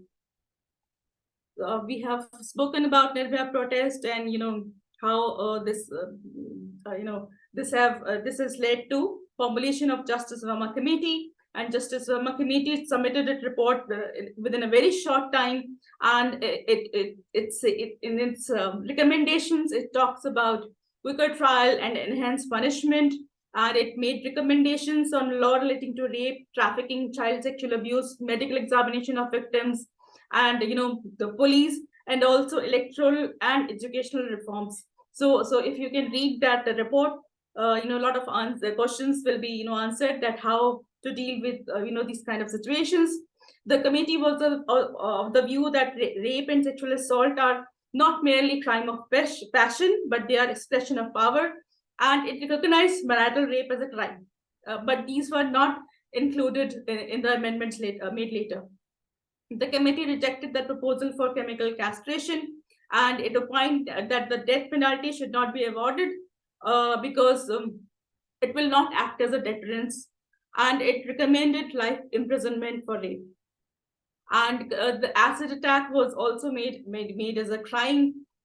The committee recommended reformation of the medical examination for the rape victim and discontinuation of two fingers test, and it provides for rape crisis cell in every district, and it's the duty is being imposed on police to just register each and every complaint. So when you talk about misuse of the law, the men's movement, they have been saying that even the rape law is being misused. Now here are if you look into this into the history, you'll come to know that basically the law is being underused.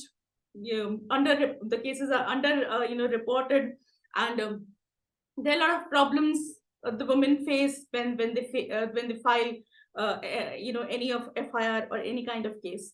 But the committee recommend a literacy program for the children to impart sex education to them, and it also talks about making changes in the Representation of People Act, and says that the candidates should be disqualified if they are facing criminal charges for sexual offense. Then acid attack was recognized as crime, and minimum punishment which was imposed is 10 years or life imprisonment and fine. And if somebody is throwing acid, the person could be punished for 5 years, and the punishment, it could be extended to 7 years. So when we have seen, even in the case of Lakshmi versus Union of India, where a 16-year-old girl was attacked with acid, and in the court, the court says that there should be stringent provisions, and then there should be a provision for compensation for medical treatment of the victim. And also provisions were added where sexual harassment is now recognized as a crime, and for this offense a man can be punished for rigorous imprisonment for which can extend up to 3 years. And additionally, employers are being obligated to report the offense. There are also laws provisions which are being made where if the person is threatening a woman to criminal to disrobe her and forcing her to be naked, that person could be punished. If the person is watching the person the person being naked or engaged in any kind of sexual activity, that person could also be punished. The courts have clarified that even the peeping inside the washroom where woman is taking bath is a kind of a crime, and watching or taking photos of women when they are engaged in private activity, these kind of acts are being now considered as a crime. Earlier these were just ignored. Even stalking is considered now as a crime. So if somebody is also monitoring the use of my internet, email, or any kind of digital activities, punishments are being prescribed for that. The definition of rape is now enlarged to include the provision about non-penetrative act like oral sex and inserting any object on any part of the body of women. And the definitions have been enhanced. It was increased to 10 years of imprisonment up to life imprisonment. In certain kind of cases, when a person is being reduced to a vegetative state, I don't know how many of you have read this case of Aruna Schoenberg. Now, she was raped inside the hospital premises, and then she was left into the vegetative state, and she was there in that state for 20 years or more. And then one of her friend, they have petitioned to the Supreme Court for if she could die, asking the Supreme Court refused at that point of time. But these are the kind of situations which are happening at the ground. Then of course the punishment has been enhanced in case a husband during separation is raping the wife, or the sexual intercourse by the person in authority. For example, if I am in a jail and the jail superintendent is raping a woman, or any kind of institution or hospital authority, if they're misusing their authority, then the punishment could be 5 to 10 years. In terms of gang rape, the punishment is up to minimum of 20 years to life imprisonment. And for repeated offenders, it could be life imprisonment, or it could be death sentence. Again, amendments were made in 2018, and the rape of girls under age of 12 years, the punishment is now minimum of 20 years, and it could extend up to person's life or death sentence. In case of gang rape, again, the punishment is enhanced if the person is under the age of 16 years, and it could be life imprisonment or death sentence if the child is under 12 years of age. Now, the provisions have also been made that the public servants or hospital authorities, if they fail to discharge their duties against the victims, they could be penalized. So if a police officer is not filing the FIR, that public servant could be punished from 6 months to 2 years of imprisonment. Or the hospital management or staff, if they fail to provide proper treatment free of cost, including the first aid to the victim, those authorities could be punished for 1 year, and fine. So it is not relevant whether the hospital is private or public. So all these provisions have been made to from the victim's point of view. And the law now also says that the recording of the statement of victim should be done only by the female police officer. If the victim is mentally or physically disabled, then the recording should be done at her residence or any other convenient place, and there should be a special educator or interpreter, and the recording should be videotaped. And because the problems is that if many times a victim is being asked same question again and again, so they say, okay, why don't you videotape her entire statement? Then the provision says that appropriate measures should be taken, that the accused and the victim should not confront each other, and especially if the victim is child, there should be a proper screen which should be laid down. And then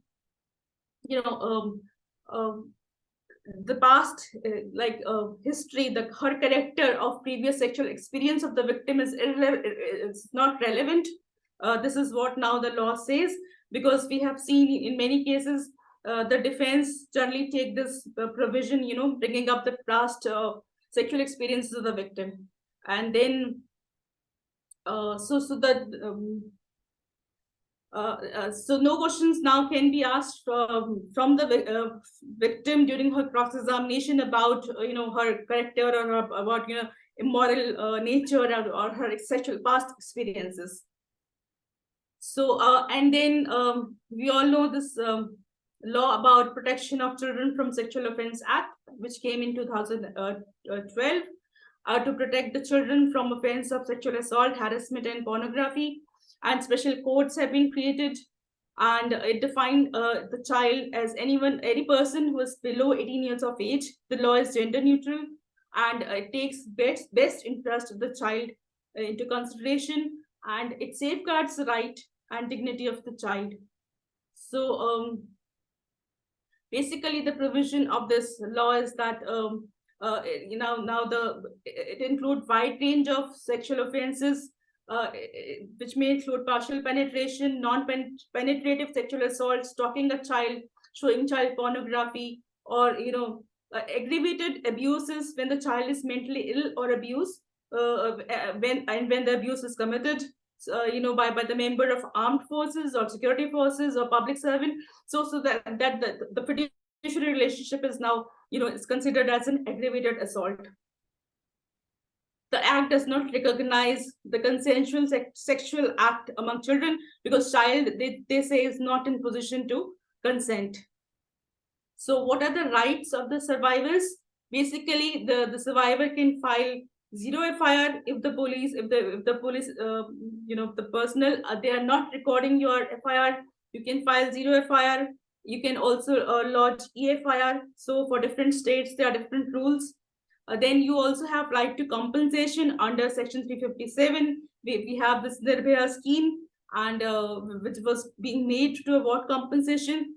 Of course, the report says that it is not working in many of the cases, and the funds lie being unused, or they're being used for some other purpose, but then the scheme exists on the paper. So so now the law says that the trial should be with full dignity, should be speedy, and it should protect the rights of the victims. And detailed guidelines have been given by the courts that the witnesses' names or her identity should not be revealed. And the online harassment is also now recognized as a crime under Section 67 of the Information Technology Act. Now, cyber hacking, or if one is falsely misusing the account or a password, or those kind of things, so penalty is up to 3 years, and fine is up to 1 lakh of rupees. If the right to privacy is breached, then again there are provisions which you can be fined. So publishing any or transmitting any sexually explicit material, all these acts are now considered as offense, and the person could be fined. And there are several cases which are coming to courts for creating a fake Facebook profile, in the name of the victims. And the courts have denied bail in some of the cases. So now that the law is being strict, and now recently we have this data protection law also, which is coming up, which also talks about some provisions. But again, there are a lot of controversies, and we have that some of the data being misused. Even in some cases the Aadhaar data is being misused. So a lot of things we need to discuss and brainstorm all those kind of new provisions. But what is happening in the court now, when these kind of cases are coming to the court, the courts are saying, in many cases, the high courts, they have said that, okay, the accused can tie a rakhi, the woman should tie the rakhi to the accused, and then the person could be released on bail. In some cases, the courts have said that if the man is ready to, marry the victim, the person could be, released. And I think we had this discussion during, the last session. So in this case, a petition was filed by, in Madhya Pradesh High Court. They have given this judgment in March 21 that if tying a rakhi, if woman is tying a rakhi, the man can get the bail. And on that, a petition was filed by 9 women lawyers. And in that case, the court says that the stereotypes must be avoided, and because it leads to gross trivialization of trauma and suffering of the complainant. And the courts have issued guidelines in these cases that the bail condition should not mandate or require or permit contacts between the accused and the victims. And if the bail is granted, the complainant should be immediately informed. The copy of bail should be given to her, and all kind of patriarchal notions about women and their place in society, her dress, her conduct should not be entered into the verdict of granting bail. So these kind of things are coming out. And recently the Supreme Court has also come up with this booklet on gender stereotypes. So we will discuss that more later. But again, if you see from filing of the case up to judgments, how the culture of impunity is being created. In the last session, we have discussed this Bilkis Bano case, the Manipur violence.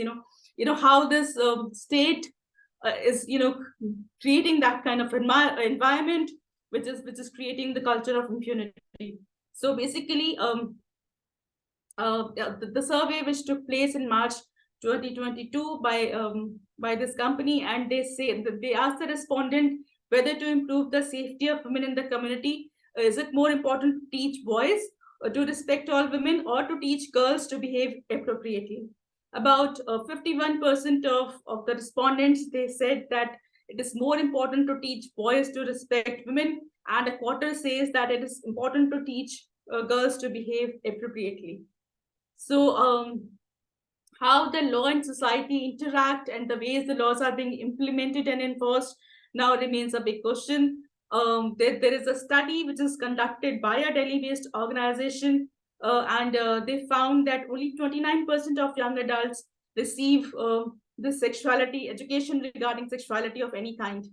And The study noted that in the absence of nationally mandated curriculum, the onus is on the schools. So schools are very critical entry point for prevention of gender-based violence. And under this law, Protection of Children from Sexual Offense Act, it is the responsibility of the state to educate children about their well-being and protection. So how can we use schools as the medium to start with this kind of education? Remains, we need to have that kind of debate on this issue. So with this, I'll just end my presentation and we can have questions and answers. Thank you so much, ma'am. Ma'am, is it fine? In the interest of time, we can have all the questions at the end. Yeah, sure, definitely. Yeah. Thank you so much, ma'am. So next we have Professor Ceena Paul, who is working with Sri MD Shah Mahila College of Arts and Commerce. She will be taking a session on essays and research article writing. Welcome, ma'am, and over to you.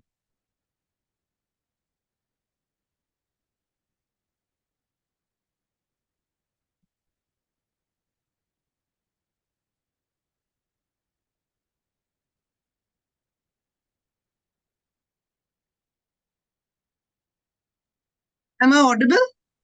Yes, ma'am. Yeah. First and foremost, let me thank Dr. Vibhuti Patel and Impact and Policy Research Institute for giving me a chance for talking to the participants.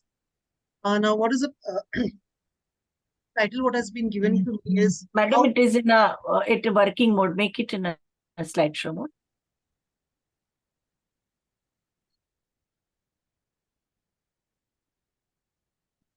Is it okay now? No. Still no? Yeah, you have to make it in a... Because font size is also small. You can go to left top. There is home, then insert, then draw, then design. Can you see it? At the top, there is file, then yeah. Is it done? I have done it. Yeah.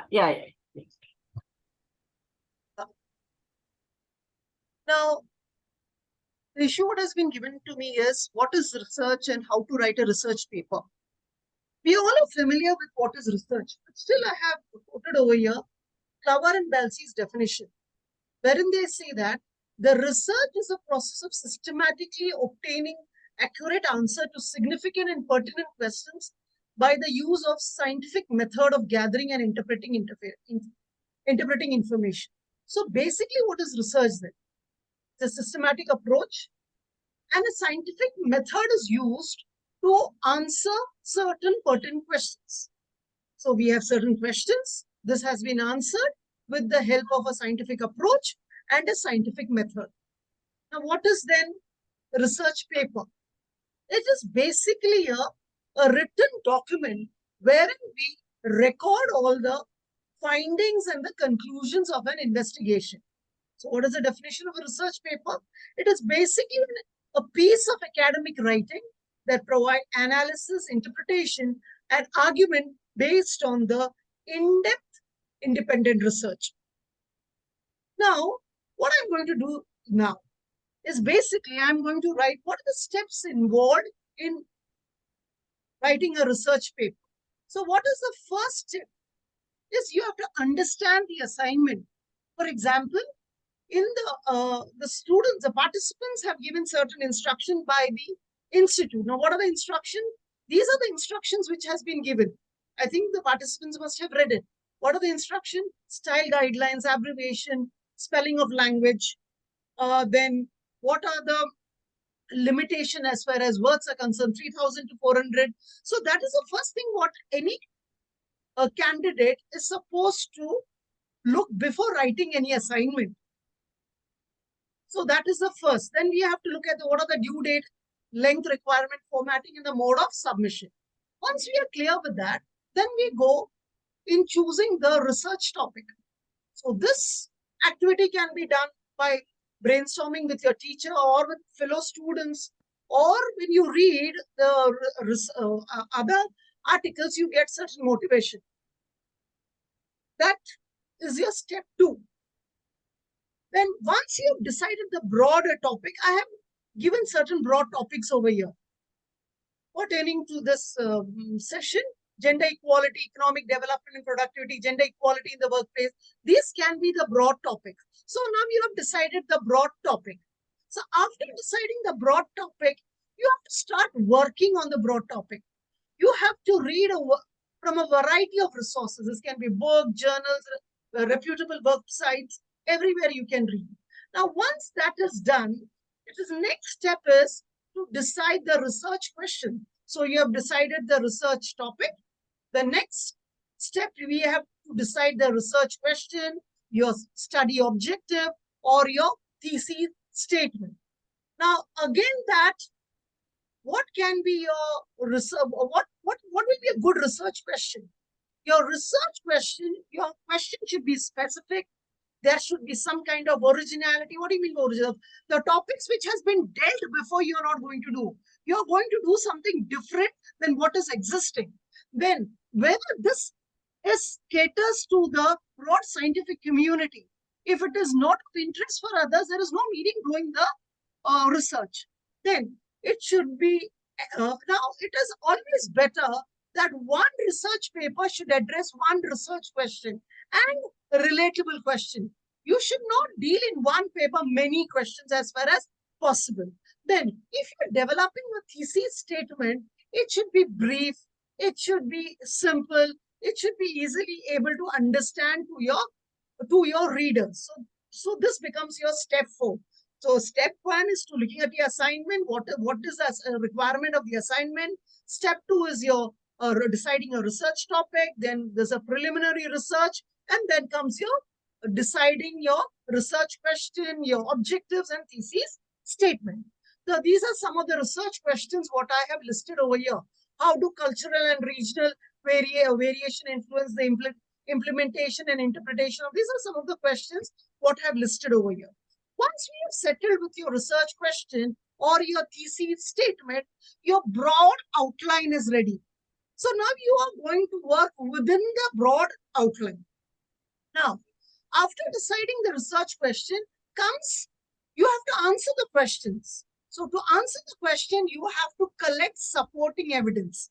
Now, already when you are deciding the research topic, you have already started collecting the evidence. Now, but what you have to do is select the specific information that you want to utilize in your article. You must have read from various sources, and many which is not is of a requirement over here. So first you have to do specific information, what you want to utilize in your article, and from which sources have you gathered it, because recording the sources is very important. Now, not only are you going to record the sources, examine the materials what you have selected, make note of the details you plan to include in your paper. Even if you think you might not utilize a specific source, make sure you record all the source you are going to use. When constructing a bibliography, additional details such as author, title, publisher, URL, all this will be required. So whatever source you are which will be required later, that will be author, title, publisher, URL. Also make note of the page numbers, because you will be requiring this for your citation purpose. All work cited within the test must be included in the reference list. Now, so you have decided your research question. Now, generally, typically in a research paper, there are 4 segments. Which are the 4 segments? First is your introduction, second is your method, third is your result, and fourth is your discussion. So your research paper generally has this 4 segments. Now, what is to be included in the research introduction? That is specific area of investigation. For example, I'm working on human rights. So you are going to talk about origin of human rights, or whatever topic you have chosen. Once that is decided, why have you chosen this? You could have chosen many titles, but why have you chosen this? So you have to address the problem. Why have you chosen this? And whether there is, when you have decided on your problem, whether there is no answer for this question, that also you're supposed to include in your introduction. State the objectives of your study. You're going to list out your objectives, or you're going to list out your research question, or you're going to list out your thesis statement. Next is your review of literature.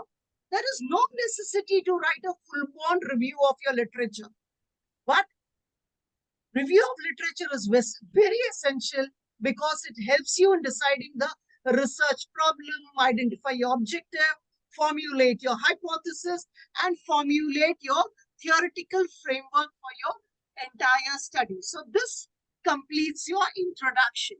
What is next? Method. This is another crucial segment of your research paper. Now, what are you going to include in your method? First, detailed research design of your study. Now, what is a research design of your study? It is basically a guideline. How are you going to complete your research? It basically tells you the steps. What are you going to take as far as your research is concerned? Next, defining your population. What is your population? And how are you going to take the sample? Are you going to use a probability sampling, non-probability sampling, or your mixed sampling? Once that is decided, you have to, if you're using any intervention, you're supposed to explain the intervention. Now, for example, evaluating the impact of, I've given some example of intervention. Once that is over, if you have to define your independent and dependent variables. Once that is over, you are going to use, what method are you going to use in your data collection? Are you using survey? Are you using quizzes, questionnaire, interview, force group, direct observation, or you're using secondary data? A detailed note of all the methods, what you're going to use in your study, you are going to list. Once the methods has been described, you are going to describe the statistical tools. What are you going to use in analyzing the data? So this completes your methods. So once the method has been decided, the next two segment is your result and discussion.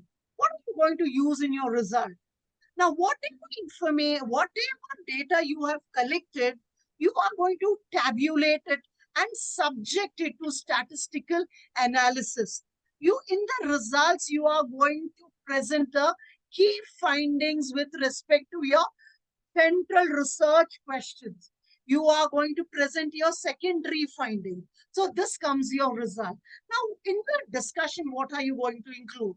You are going to list out the main findings of your study. Now, in your review of literature, already you have given certain results. Now, you have listed your results over here. You are going to compare your results with the results which has been listed in the review of literature. You have listed your hypothesis. Here you are going to reject the hypothesis, accept the hypothesis. Then what is the implication as far as policy is concerned? What steps are you going to suggest as far as the policy is concerned? What new initiative and guidance for the practitioners in the field? What suggestions are you going to give to the government? What policy implications you are going to list over here? All that will come in your discussion. Okay, this is over. Then you are going to list out what are the limitations of your study. Every research has certain limitation. It can be regarding the time involved. It can be regarding the sample. So there will be certain limitation. That also you are going to list out. Then what is the strength of your study? That also you are going to talk. And what is there will be future. There will be certain study which can be done in the future as a continuity of your research. That also you are going to discuss in your discussion. Next very important aspect is your conclusion. In conclusion, you are going to wrap up your entire research. You are going to restate your problem statement. You are going to write your overall arguments of finding and what is your key takeaway from your paper. If a person who doesn't have time to read your 4,000 words or 3,000 words or more words, if a person is going to read your conclusion, he should have a brief idea about what have you done in your research. Because of various reasons, he must be not having time. So this is as far as the 4 segments as far as your research paper or an outline of the paper is concerned. Now, once your outline is finished, you have decided of your outline. What are you going to include in your introduction? What are you going to include in your method, discussion, and your results? Next is writing the first draft of your paper. Now, in the first draft, you're basically going to create a preliminary version of your research paper. You pay attention to the arrangements of your paper, sentences, which will help in your second draft. You should clearly express your thoughts so that when revisiting your test, you will understand what you were attempting to convey. Then, once this is over, you should express your ideas as clearly as possible so you know what you are trying to say when you come back to the test. So this becomes your first draft of the research paper. Now, when you're writing a paragraph, there are three elements in a paragraph. First is a topic sentence. In a topic sentence, what are you going to write? It basically serves two purposes. What is the first purpose? You're basically introducing a major idea in your paragraph. The second function of your topic sentence is to indicate to the readers how the paragraph relates to the main point of your paper. You have already given the questions. You have to relate your paragraph to the question, what you have stated in your introduction. Okay, you have written your topic sentence. You have to, after stating a claim in you must explain to your reader how you come to the conclusion based on the evidence you looked at. After the evidence, you should analyze your evidences. So this is as far as your paragraph is concerned. Your paragraph should have three segments: your topic sentence, your evidences, and analysis. Once that is written, comes your second draft. Now, in your second draft, there are four main considerations. What are the four main? Vision of the paper lines with your first draft. Your paper still answers your assignment. You have been given your assignment. As I told you, the first is you look at your assignment. Whether your first draft is tallying with your assignment, remove the points which you cannot substitute. For example, after writing the first draft, you feel that your question has not been answered. Remove that. Arrange your ideas, rearrange your ideas. There is the way there should be flow in your ideas. If an old idea do not fit as well as, you should cut them and condense them. This is as far as the second draft is concerned. Then, as I already told you, when you are doing the preliminary investigation, you should keep record of all the sources, because that will help in avoiding the plagiarism. Each time you make use, make sure to make a note from where the information has come from. You can follow either one of the style of citation. APA, that is American Psychology, or model. I think over here they have asked you all to follow APA, that is American Psychological Association. Next is revision process. The goal during is to do the proofreading process, is to ensure that you have completed all the necessary tasks, that the paper is as well articulated as possible. Your ultimate goal is to keep your audience in front. Who is your target audience? Are you able to address your audience? If your audience is not sophisticated, don't use a sophisticated language. As far as possible, see to that you are within one reading, you are able to make the people understand. It should not be that I have to read again and again to understand your paper. What are the things you are going to check in the revision process? Content of each paragraph. Make sure that each sentence helps support the topic sentence. No unnecessary or irrelevant information is present. All technical terms your audience might not know or identify. If, then give them the list of the keywords.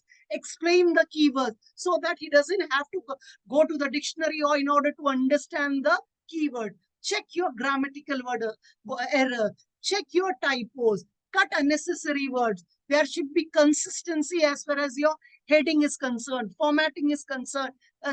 spelling is concerned. Already they may given certain instructions as far as the spellings are concerned. You have to make sure your paper is correctly formatted according to the rules of citation that are being using. For example, you may need to include your MLA heading or create a APA type pages. This is what I want to talk. Now I want to ask participants what they want to ask so that we can have a question answer session.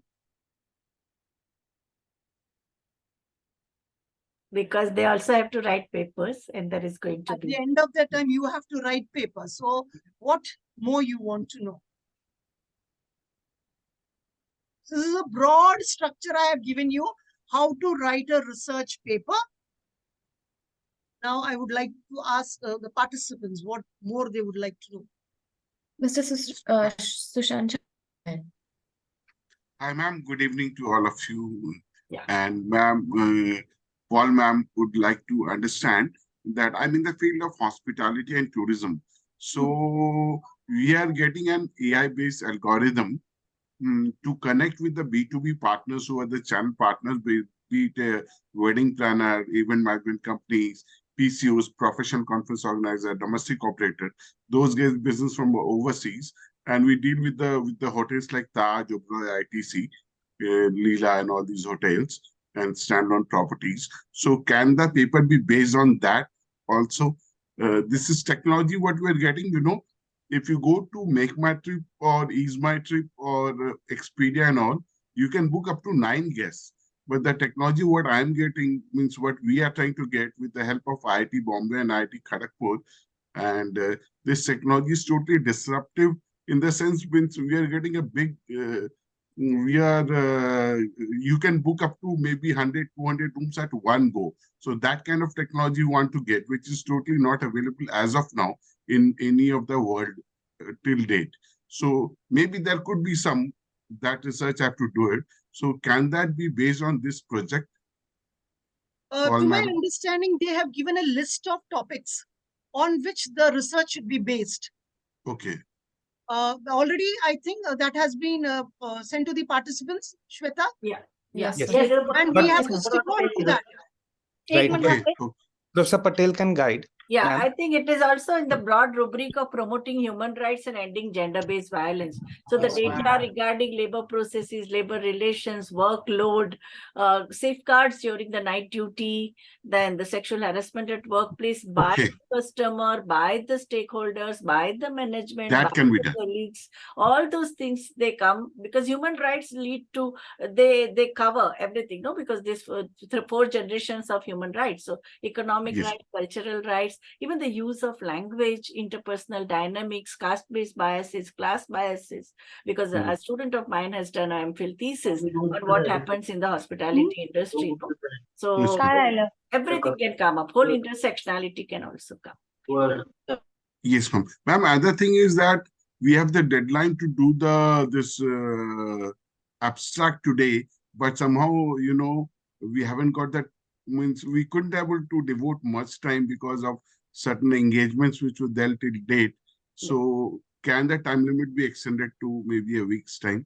Yeah, and Dr. Arjun Kumar, and even the abstract, like now, I think after Dr. Ceena Paul's, Ceena Paul, you can also talk about how to write the abstract, that also, that you have to promise what all you are going to do in your research. Yes, ma'am. First of all, finalizing of the topic is very important. And then what kind of treatment you are going to do, what research methodology will be using, literature review that you'll have to do, and also how you will conduct your field-based data, whether it is library research or direct interaction, whether it's a qualitative or quantitative, all that you have to promise in your abstract. Basically the subject matter is most important, and also the methodology that you have. Yes, ma'am. So for the abstract, can we get some time then? Because today was the time which was given. That So I think Dr. Arjun Kumar can say. Yeah. Yes, ma'am. Yes, choose some topics abstract. It's more for your timeline so that we adhere to submit by end of this month, December. We have a lot of time. Okay. But since most of the participants are working professionals, so we have kept it this way. try to come up with something. If you'll write something along with discussing, next week Professor Patel will take a session on discussing all of your topics and give suggestions with other experts, Shaluji and others, so Yeah. that you can also ponder upon that and then finalize. Choose of Yeah. 2-3 topics, keep thinking. Okay. That's Got not it, a, got it. not a big deal. But if you Got will write an abstract is 5 lines.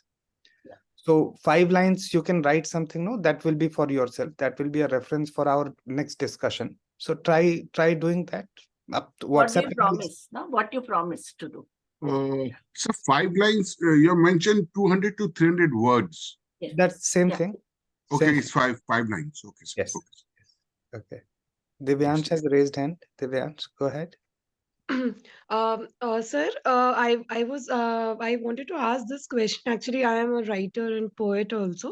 So I write on these issues only. So I was thinking the theme which I would like to take is, looking at the working conditions of ASHA workers and Anganwadi workers.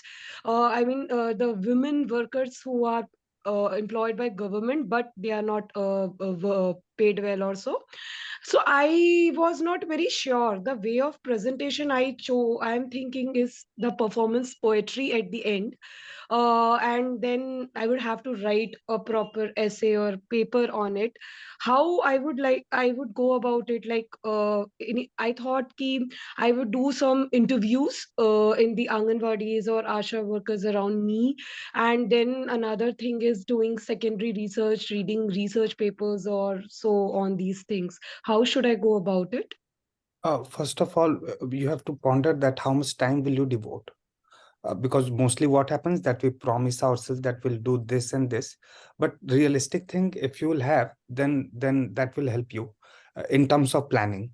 But what you're thinking is right. We have enough literature upon that. So Patel has also guided a lot of our researchers and fellows in our last cohort and in other programs also. So you can look up to that. It can be a very good secondary study. If you are making in terms of poetry or reels or trying to interview, that can be very good creative add-ons. वो उसके reels बन जाएंगे, छोटे छोटे video आप बना सकते हैं उसमें poetry you can do a lot of things just from apart from writing so that's a good thing, but I will suggest that do some literature review. There is enough academic material and research material on the subject on ASHA worker, informal workers. So once you get into the study mode, then you'll find more things. But if you are thinking of doing this kind of field work, that would be fantastic. You'll have to find out what kind of questions you are going to seek, because we don't have to reinvent the wheel no, again and again. So that Right. you think of. Yeah, thank you, sir. Okay. Dr. Thank Ceena, you. you have conducted several researches involving your students. Yes. Basically surveys. Yeah, Can you share your experiences? Yeah. Now, one of the study we had done recently is on the idli makers of Mumbai. Majority of you must be knowing. So this was a micro study we had done where we had targeted the idli makers of Malad. And what we found is majority of them are earning sufficient amount of money. Now, one of the reason is what we understood is that they are converting the rice which is available in the PDS. And they are making the idlis. That is the reason they are able to supply the idlis at 2 rupees. If you, I don't know where you all belong to. If you are from Mumbai, you will come to know for 20 rupees they give you 5 idlis. So how are they able to achieve this? So that is where we found that they have been able to convert the rice which is available in the PDS for such kind of activity. And majority of them come from one district of Tamil Nadu, that is Tirunelveli. And another thing we understood is there is a lot of saving done by them. And saving, all of them have bank accounts. And not only they are investing, one of the mode of saving was gold. And they have fixed deposits. So they are doing well. That is what we understood. That is one of the studies we done recently. And now currently we are working on the college where I come from, where we found the large number of TB patients. There is a spike in the TB patients. So we conducted a study on the students, and we have got a participator research. We got BMC also, and now we have started certain interventions also for them. And this is a study what we are doing right now. So these are the two ones. And we had done other studies also. The students had worked on the unorganized sector. This was few years back. And one of the conclusion what we had arrived at that point of time is the small vendors were not scared with the organized vendors. They said we will survive. That was the last take we found, that they were not worried. When we started, we had a feeling that they will be worried because the study was done from Goregaon to Borivali, where a large number of malls had come up. But the small vendors were quite okay. They said, no, we will survive. And the truth is that they are still surviving. Many of the malls have shut down, but the small vendors are still strong. They are going strong. So this is some of the studies what we have done. And still there are many we are doing, but this is a few which I wanted to share.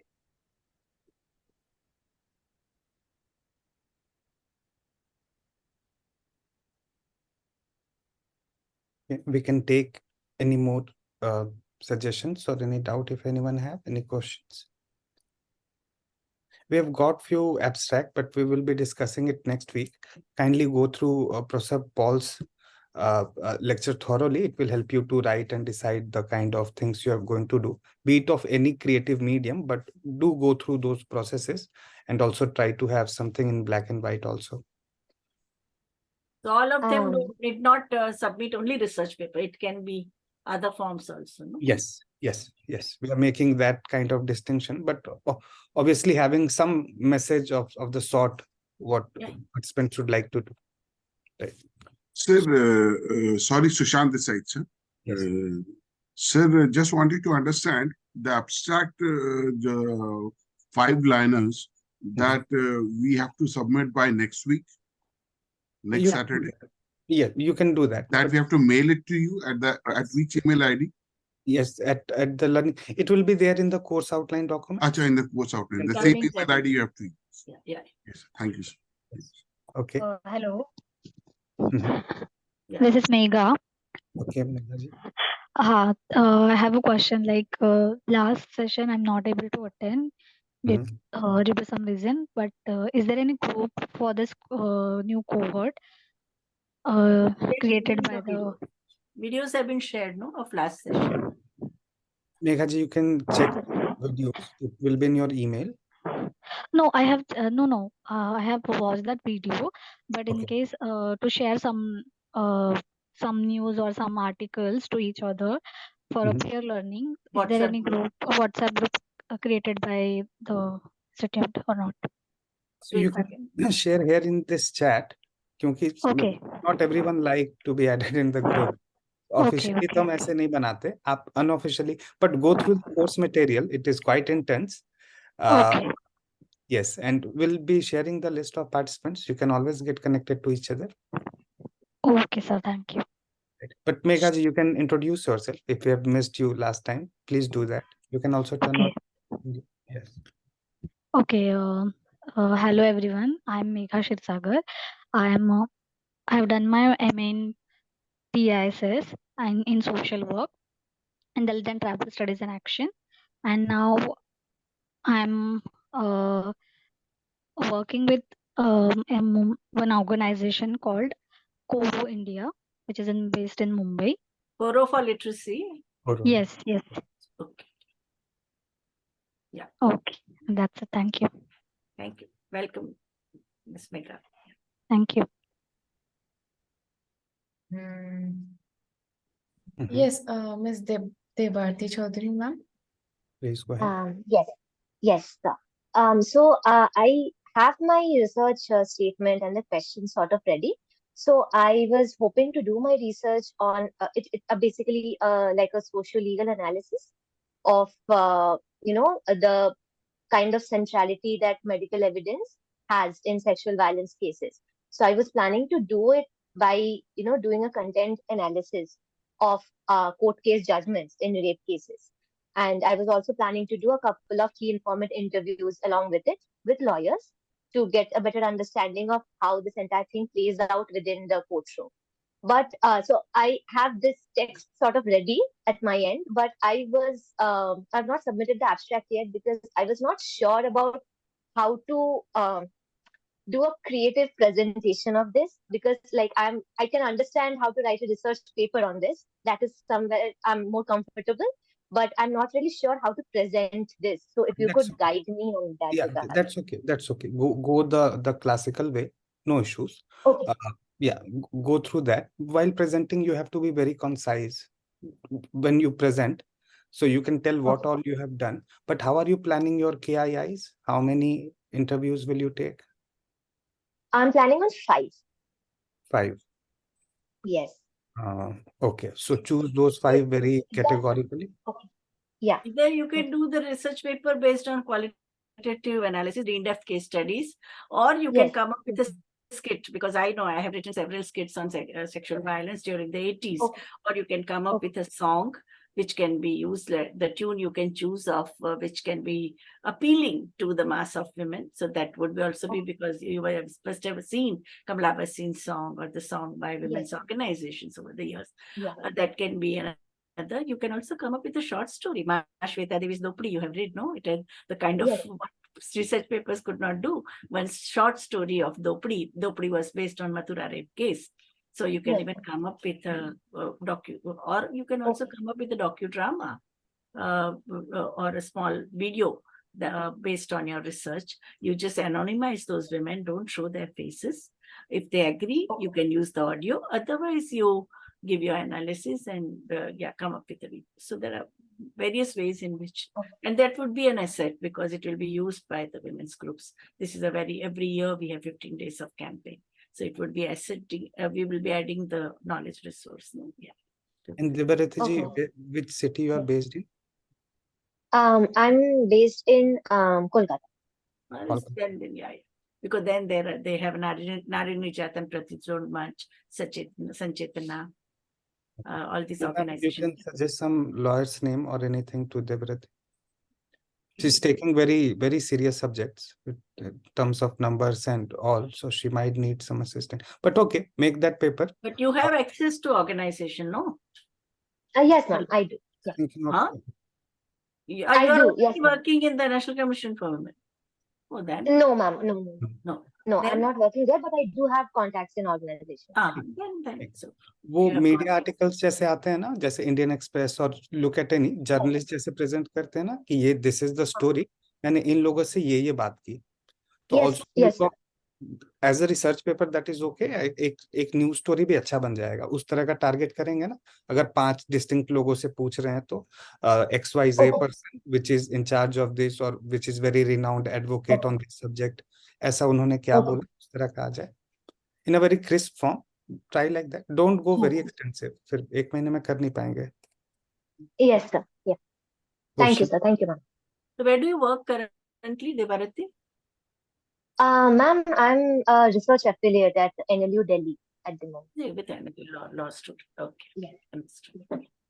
In case you want to take up the legal case study, so you can just select a time period for your the cases which are maybe coming to the Calcutta High Court or maybe to the Supreme Court. So just considering the timeline, so if you just focus on but she's interning, no? You are an intern at yes, yeah. So she's directly dealing with the women, no? Only thing, the question is of consent. So you're when you have to get the form for consent. Shalu ma'am was trying to say you can be more focused in order to save time. You can do that. बहुत अच्छा है ma'am, वो हमारे qualitative research वाले में तो बहुत अच्छा इसे थीसिस आ जाता। और Albertina ने कहा ना, we should base on our experiences. So that is very important. She emphasized again that our formulation and theorization, policy recommendation should be based on our grounded experiences. So that would be add value to it. Yes. Yeah, Arjun sir. Yes. Sir, can we have a WhatsApp group for all the participants so that we can know each of them and it will bring values? We will share the list. Okay. हाँ, आपसे email में सब कुछ They have to give consent. It has to be based on consent. Abstract topic आ जाएगा ना, तो वो with more details वो सब कुछ आएगा वेबसाइट पे भी सब कुछ, तो आपको वो शेयर कर in the form of PDF आए तो ज़्यादा अच्छा से, rather than mail में सब पढ़ना तो दिक्कत हो जाता है, it's such a long mail. So in the form of PDF or Word doc, if the things could, could be sent across the documents, so that Yes, will be much better, sir.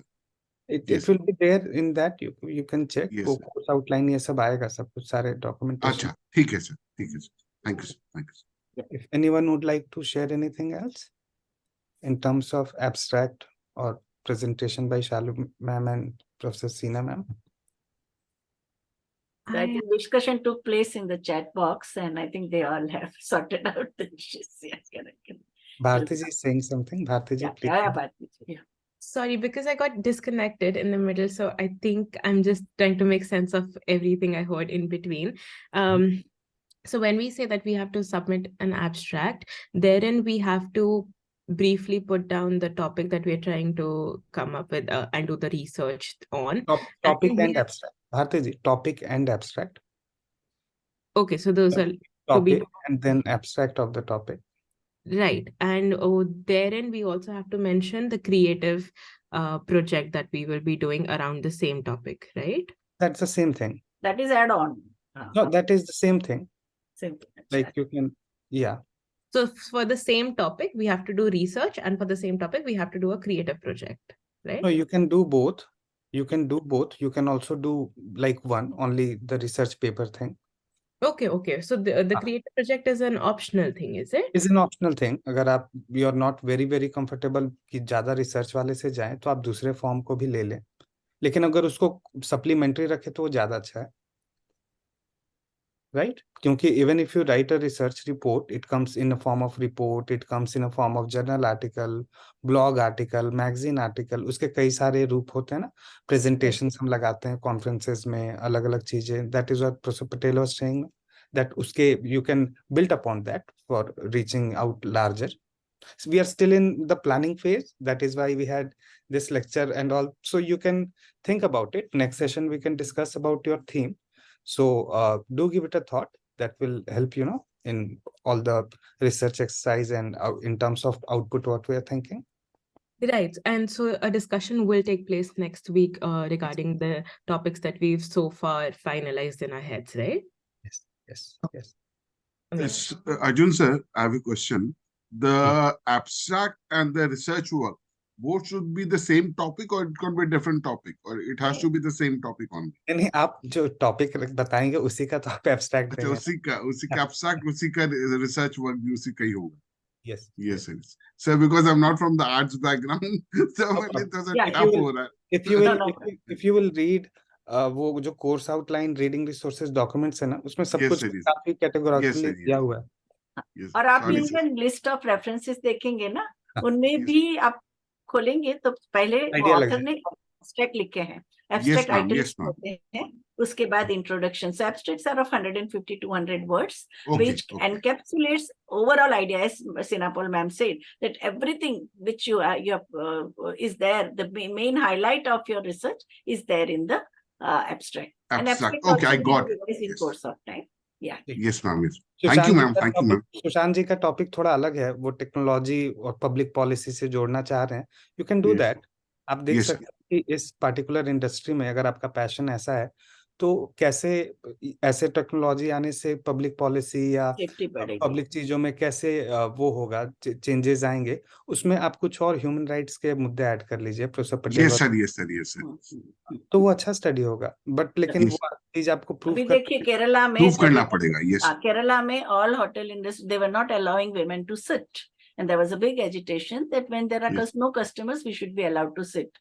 So after that, the government came up with a law that they should be allowed to sit. No, and there is CCTV camera which shows that they were not allowed to sit for 16 hours. Then ma'am, at the front office. Yes. So yes, ma'am. Yeah. The language that you use with your customers, with your colleagues, with your subordinates, what kind of verbal violence which exists, all is captured by CCTV camera, no? So yes, ma'am. Yes, ma'am. That can also be this thing. In the front office, it is the must thing. Must thing, correct. Yes. Right. Okay. So in this case, Professor Patel, we can go for your closing remarks. Yeah, I think my closing remarks are very, very brief because we know our resource persons have exhaustively discussed this topic, and they also showed that human rights are not something in abstract, but they impact our everyday life. So experience is very, very important in analyzing and recommending what kind of human rights, and they are specific to the particular context. Educating ourselves is a very, very important step, and it is not the end goal. Collective effort to safeguard our human rights is a need of an hour. We need to build ground-based on the lived experiences. So we need to get rid of dehumanizing aspects of the existing laws, if they are there, like UAPA, Dr. Albertina gave an example, or the discriminatory family laws, or the discriminatory customary laws, which dehumanize human person or the human relations. And the question of misuse of the laws, I think Albertina said it very well, that every law is liable to be misused, right from traffic law that we have. People, they violate traffic signals, but that doesn't mean that there is something wrong in the law. We need even more laws because there are so many aspects which are still not untouched. We also have some work in progress, unfinished agenda when it comes to Arms People Special Powers Act, where the army man is accused of rape or sexual violence, they have impunity. And also the marital rape, because 34 countries in the world have criminalized marital rape, while our country has not. And also the question of challenge in the form of, like any form of violence, whether it's a small act of using sexist remarks or giving dirty jokes, right from that, we have to fight against it. Otherwise, we can't wait for a gruesome act to happen, as Justice Verma told us. So awareness and sensitization, which are very important. And I think Dr. Shalu Nigam's whole history of 150 years of the overview of how the colonial regime had defined sexual violence. Some of the landmark cases, she talked about Fulmani Dasi case, Rakmabai Savi case, and also Mathura and Nirbhaya. The whole journey of women's struggle, existential struggle to fight against sexual violence, I think she captured it very well, and the learnings of it. And now we have gone into so many legal reforms within the laws regarding sexual violence. And I think in the major human rights challenge that we see is that the question of psychological, emotional, physical, sexual, economic violence against women. And I think that is what we have learned, that we need to use our power of tongue, our power of lung power, we have to scream and shout. We also need to use our power of pen to fight against all forms of violation of human rights and gender-based violence in our society. Thank you. Thank you, ma'am. With the chair's permission, we can go for vote of thanks. Please go ahead. Yes. Thank you. Thank you. So as we come to the end of day 2 of Law and Public Policy Youth Fellowship 2.0 cohort, an online national winter school program, a 1-month immersive online law and public policy awareness certificate training course and internship program, I, Shweta Shankar, researcher at IMPRI, Impact and Policy Research Institute, would like to propose the formal vote of thanks on behalf of IMPRI, New Delhi. We are grateful to our experts for the day 2 session, Professor Vibhuti Patel, Advocate Dr. Shalu Nigam, Professor Ceena Paul, and Advocate Dr. Albertina Almeida for taking out the valuable time and giving us an opportunity to learn from this online certification program. We thank our chair, Professor Vibhuti Patel, and lead advisor, Advocate Dr. Shalu Nigam, for convening the session. We thank all of our participants who have raised pertinent questions and actively participated in today's deliberation.